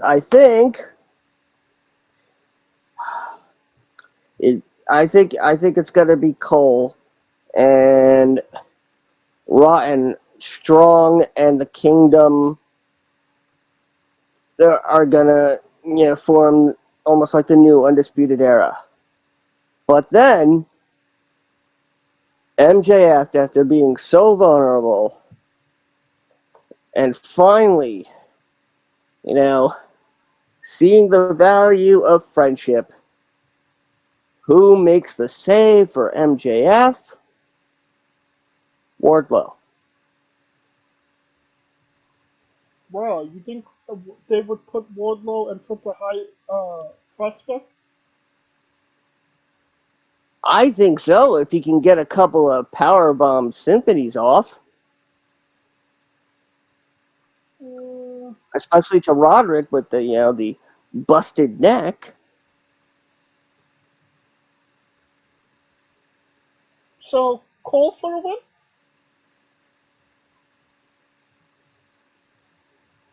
Scooter? What? Yeah, Cole to win. Kaliko? It's got to be Cole to win. I mean, common sense tells you that it should be Cole because why would I be all cleaned up to you just to betray you? But watch AEW do some weird shit and make it a draw, and then they have to draw it out to All Out and all this other shit. So watch, just watch. And in other news, a riot broke out in in southern LA. I mean England. Same difference. How dare you? We have so many better riots than England does. Hell yeah, we do. Fuck yeah, we're not for riots. I mean, America was born on riot. Yeah, We were born to riot. my favorite I band am is the Quiet riot. Riot. Oh, okay, so this is what's going to happen. MJF to retain. Then Roman Reigns comes out, beats the piss Ah, out of both of them. Triple threat at all out. Roman Reigns wins the AEW championship and then holds it forever. oh shit. You actually probably just talked something into existence that probably is going to happen, just not with that, just not with Roman. Oh my god, I can't believe I didn't see this. Punk. It's oh my god. Cole to win, or you know what? Screw it. No contest. Oh, I no. just told you they're gonna do some draw, flunky, And then, flacky but shit it's Double but it's gonna and count be make out. heat. motherfuckers fly to oh And playing the part of Roman Reigns, Wardlow. No. No. No. In all actuality, one of them is going to betray the other one. And then we're going to have like a no disqualification death match between the both of them at all out. That's how it's going to end up. This, or I'm gonna put out another scenario. What if Cole thinks that Strong of the Kingdom have aligned with him, and then they just turn around and attack Cole? A double turn. Hmm. That's what I always felt with this, is that a double turn was coming. I think you're giving these guys too much credit that, they're smart enough to come up with this shit. Well, if they have too much credit, they're over their limit. Oh, wait, wrong company, wrong event. Hmm. People power. Oh God, I don't know why, but I watched the the 2020 Money in the Bank match. God help me. Why? Because it was on the WWE channel on Peacock.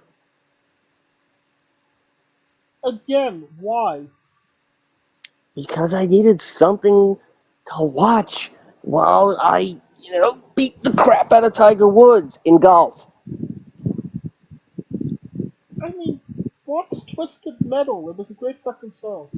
Have Samoa Joe I in it. did. I watched it the first day. Watch it again. we're getting ahead of ourselves. I'm going with Adam Cole.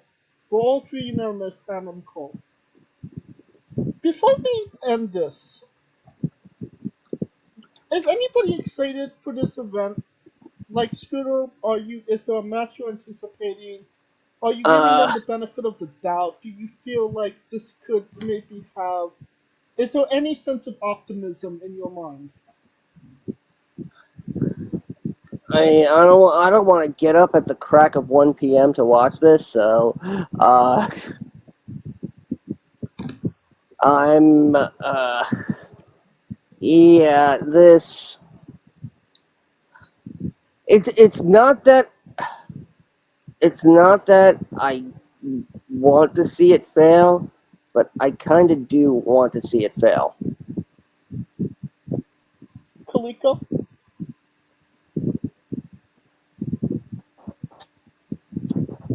Kaliko, you there? Problem is, if Yeah. this was just um, if it was a standalone and nobody really like, you didn't know how after it. Oh, he's going into a Oh, tunnel. Yeah. so it's Kaliko, we didn't hear a it's word you said. tricky.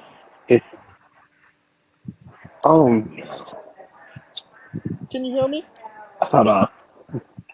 Yes, I can hear you. Can you hear me? Yes. Continue from the beginning. There. Uh, I don't think if it was just by itself a show, hell yeah. But the fact that their biggest show is gonna be right the after it, it's no point. It's like having Crown Jewel a week before WrestleMania. Like why? Just Right. to say you did it, which tells me that they're scheduling all that money Tony Khan has, and he can't even get a proper group to schedule their fucking itineraries.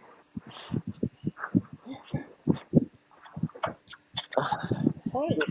You also have to remember that you know the real event, All Out, is 1 week later, and they've got bigger matches on that show than they could ever hope for a stadium show. I mean, Miro against Powerhouse Hobbs, Oh yeah. and Luchasaurus against Debbie Allen.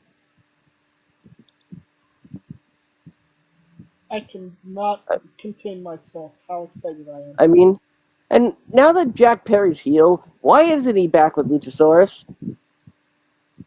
Because didn't he That is murder true. Christian?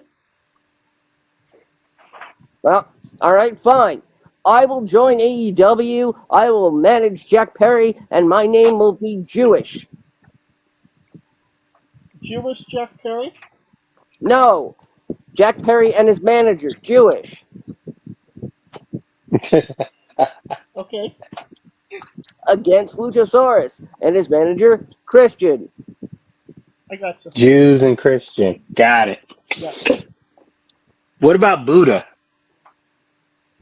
Uh, He's with Jungle Boy. stop, stop making up words. Or atheist? Atheist. That would be the one.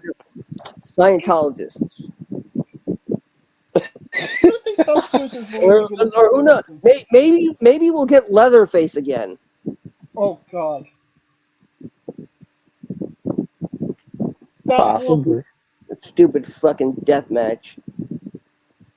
That will conclude our coverage of All In. Next week we will be reviewing it. God have mercy on our souls. Is it all in or is it just Wembley?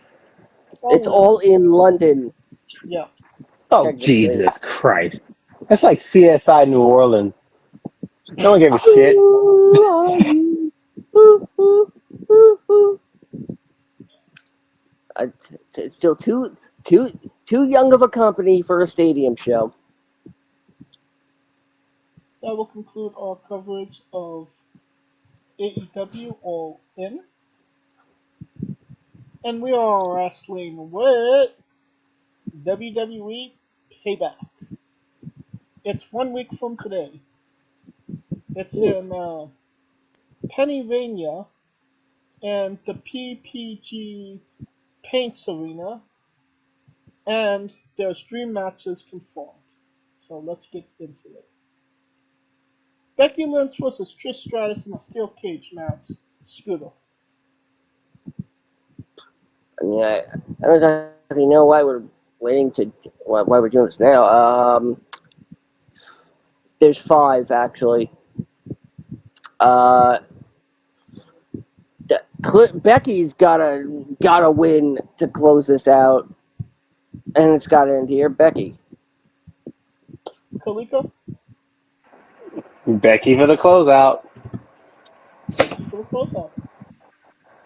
Uh, Women's Championship match. Rhea Ripley versus Raquel Gonzalez. Who wins? Scooter. Raquel Rodriguez. Oh, my girl Shizel is is coming up short. Rhea wins. Kalika. It's going to be 2 girls bumping meats, and Rhea's going to get the win. Yeah, I agree. I think this is the first match she's had since beating Charlotte, honestly. If we're being honest here. I mean, you don't count the chancla? You don't count the chancla? I don't count the chocolate, no. Oh, boo. You know what? I'm gonna take it back and I'm gonna sprinkle it with the junkla. Yeah, the chancla. I definitely don't count the blowout on Natty. Oh, Jesus, yes. Oh, fucking A. Yeah. Bitter dirty. We got The Miz versus LA Knight. Uh, Yeah. Yeah. Kaliko, what's your favorite fruit? I don't think this is going to be a squash. I mean, we know Uh, who's gonna win, though. yeah. Yeah. Let me talk to you. Scooter? So, yeah. Yeah? Yeah. Yeah. LA Knight also made a Damien Sandow reference last night in his promo, Hmm, saying that even when Miz had a stunt double, the stunt double was the star. that's true. That Yeah. So was true. let me talk to you. United States Championship match: Rey Mysterio versus Austin Theory. Who wins? Scooter. Not Austin, Massachusetts. The Austin Red Sox. Uh, Considering that Santos Escobar is probably going to be involved, and I believe they're actually doing the Grayson Waller effect at Payback with Cody as the guest. Um, I think I think Theory I think Theory's going to take it back. If not, Santos maybe with a heel turn. Uh, Also, you have to also take into account the fact that John Cena is returning to SmackDown next week, This is correct. and the rumor is, uh, since that's in uh, also in Pennsylvania, that they might be building to Cena Waller for WrestleMania 40. Oh God.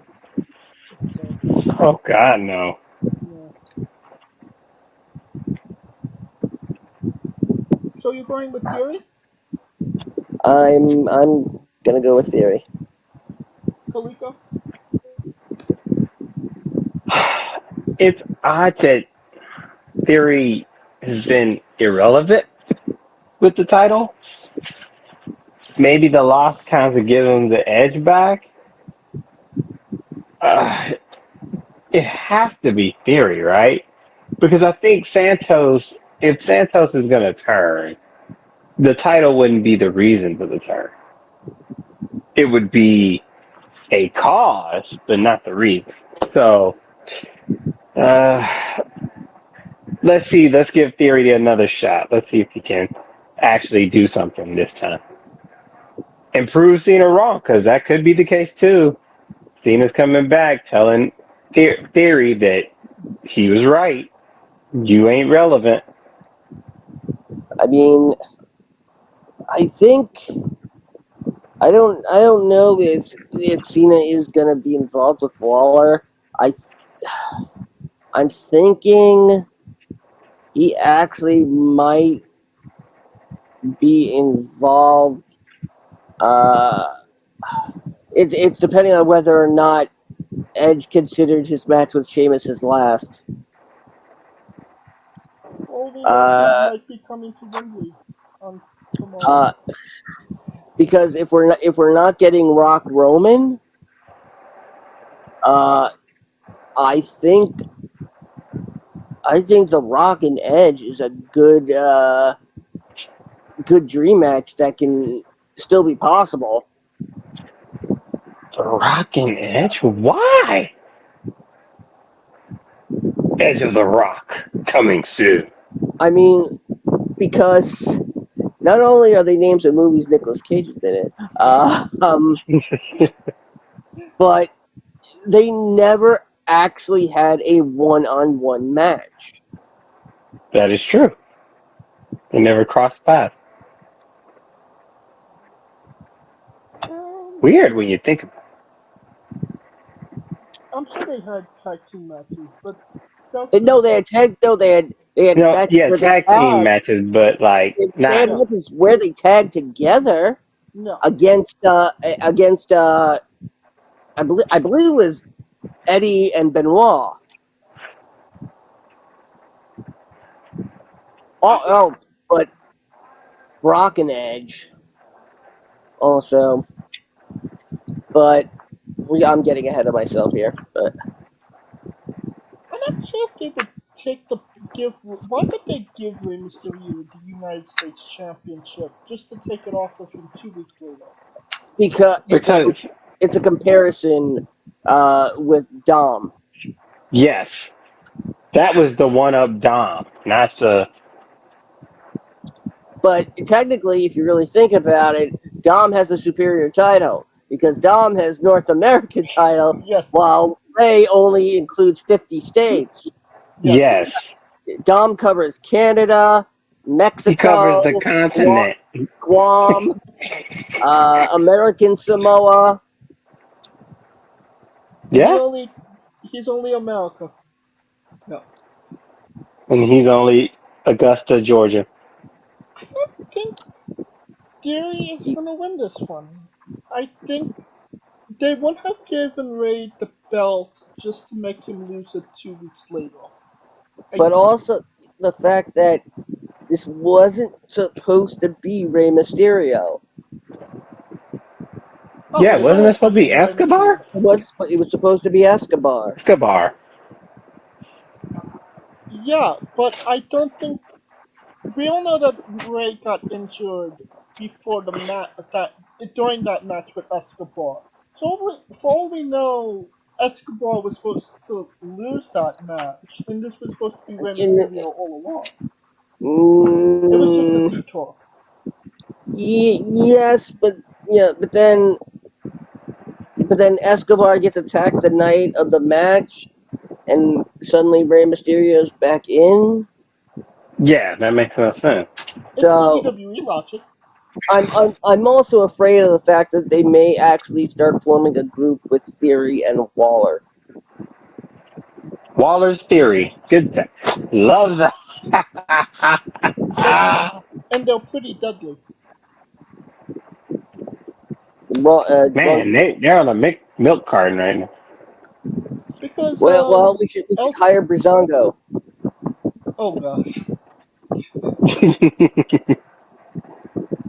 Hey, Tyler Breeze still works for them, and he just got since released. Nick, no, he's still working for them. No, he's fired. Well, he got released. There is I, very much rumor and innuendo that match is going to take place, and that's the Intercontinental Championship match: Gunther versus Chad Gable. Gunther Gable too. Technically three. Hypothetically speaking, if this match does take place, theoretically, who wins, Scooter? Uh, I mean they took a big risk in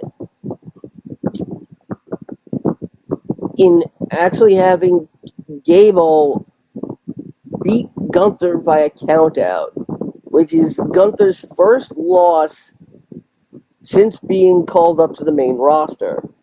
Right. I mean,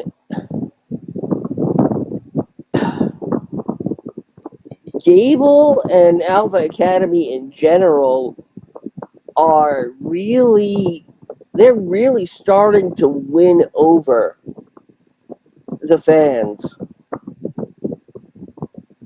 And I'm liking Gable a lot more. It's oh man. Uh but we know that they're into breaking records, and Gunther will retain. Gunther would have already had the record if he going into this match, no? I I believe he's got a couple of more days. I think by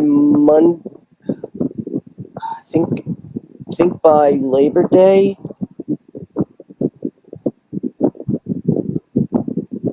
It's either the next coming Monday or whatever. But yeah, I mean, I wouldn't be surprised if they let Gunther hit it and then Gable just takes it. Day of. Yeah. Kaliko, who wins, Gable or Gunther?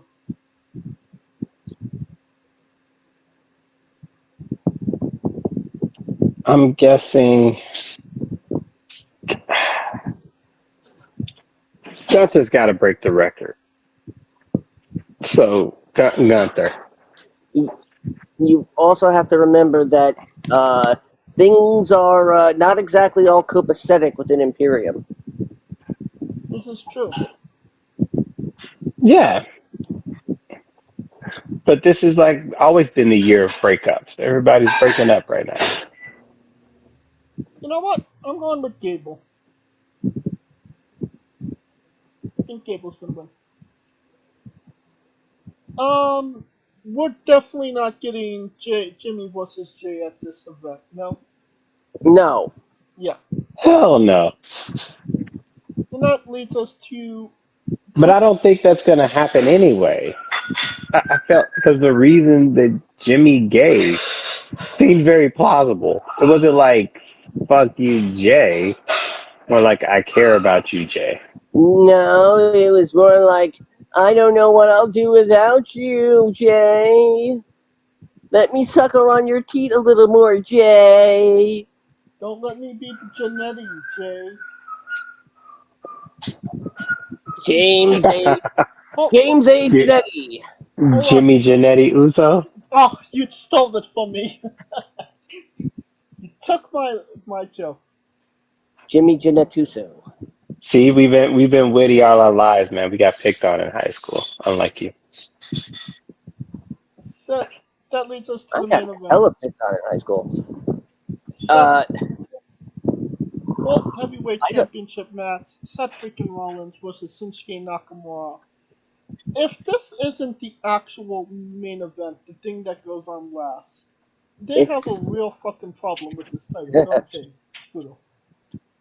it's not gonna be. It's not gonna be the main event. I can guarantee that. Then what does? Becky and Trish. Oh, yeah. Okay, I see you. Well, that's the we. Sorry, we fucked you over at SummerSlam. Here, have the main event at here. This pay per view. Yep. So does this at least go on first? And Seth look seems like the type of motherfucker to be like, fuck it, I'll let my wife go on. I mean, if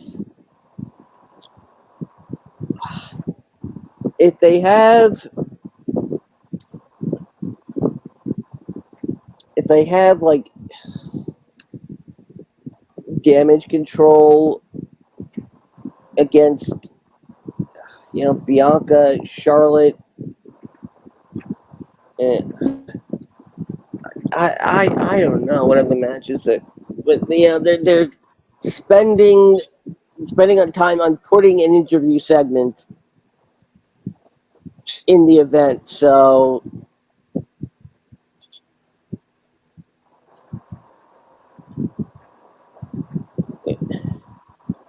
it's like they know kids are going to go back to school. So here, kids, have a card that sucks.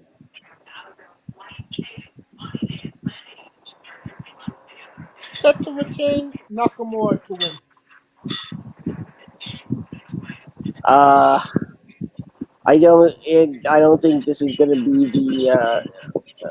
This is not a one-off.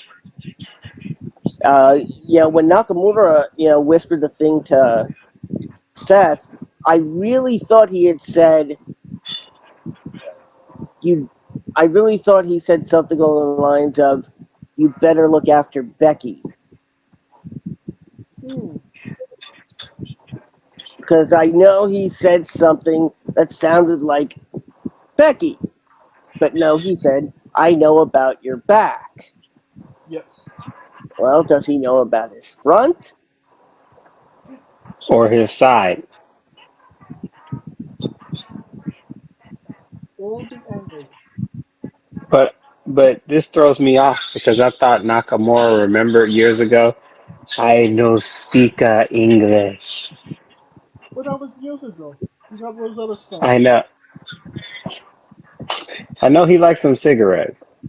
No speaker English. So you're going with set. Yeah, I'm gonna go. Yep, Kalika? I'm gonna go with this. Only got $20. I'm gonna rock with Seth. That's a good one. Uh, yeah, if they didn't have Seth lose to a red hot Finn, it was never gonna happen. So Seth keeps establishing the title.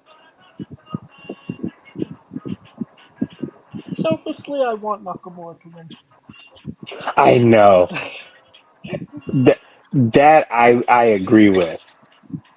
Straight up, he should have won at uh 34. 34? Yeah, it was 34. 34. Yeah. Alright. That will conclude our coverage of WWE Payback. Um, Join us in 2 weeks as we review that show.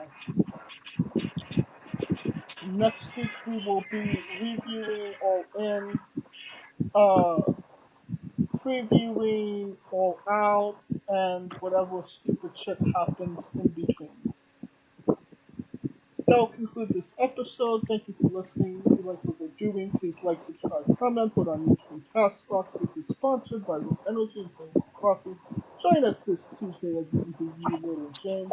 Join us this Wednesday as we interview Ryan Curran. Follow the show at Wrestling with E, both on Twitter and Instagram for information on who we're interviewing, when we're interviewing them, links to those interviews, and so much more. Follow me personally at James3993. Where can we find Kaliko? It's not Twitter, it's X. And I would know because I posted on X. See, I am Delico. Look at that. Progress. Baby steps. It's the first time you posted in 9 months. Hey, man, it took a hell of a week for me to do it. Scooter. As always, find me on X at Scooter Dust. Keep an eye out to the social medias for any upcoming news on the remix, and always revel in my Judges and Dragons antics along with Rico Constantino Jr. and the rest of the Smoking Dragons clan. Twitch.tv/Smoking Dragons. For Kaliko Yachts and Scooter Dust, I'm James J, and this has been Wrestling with Entertainment. Hey folks, this is the Colossal Mike Law, and you are listening to Wrestling with Entertainment. Enjoy the show, support these guys. We appreciate it very much. We'll see you at ringside.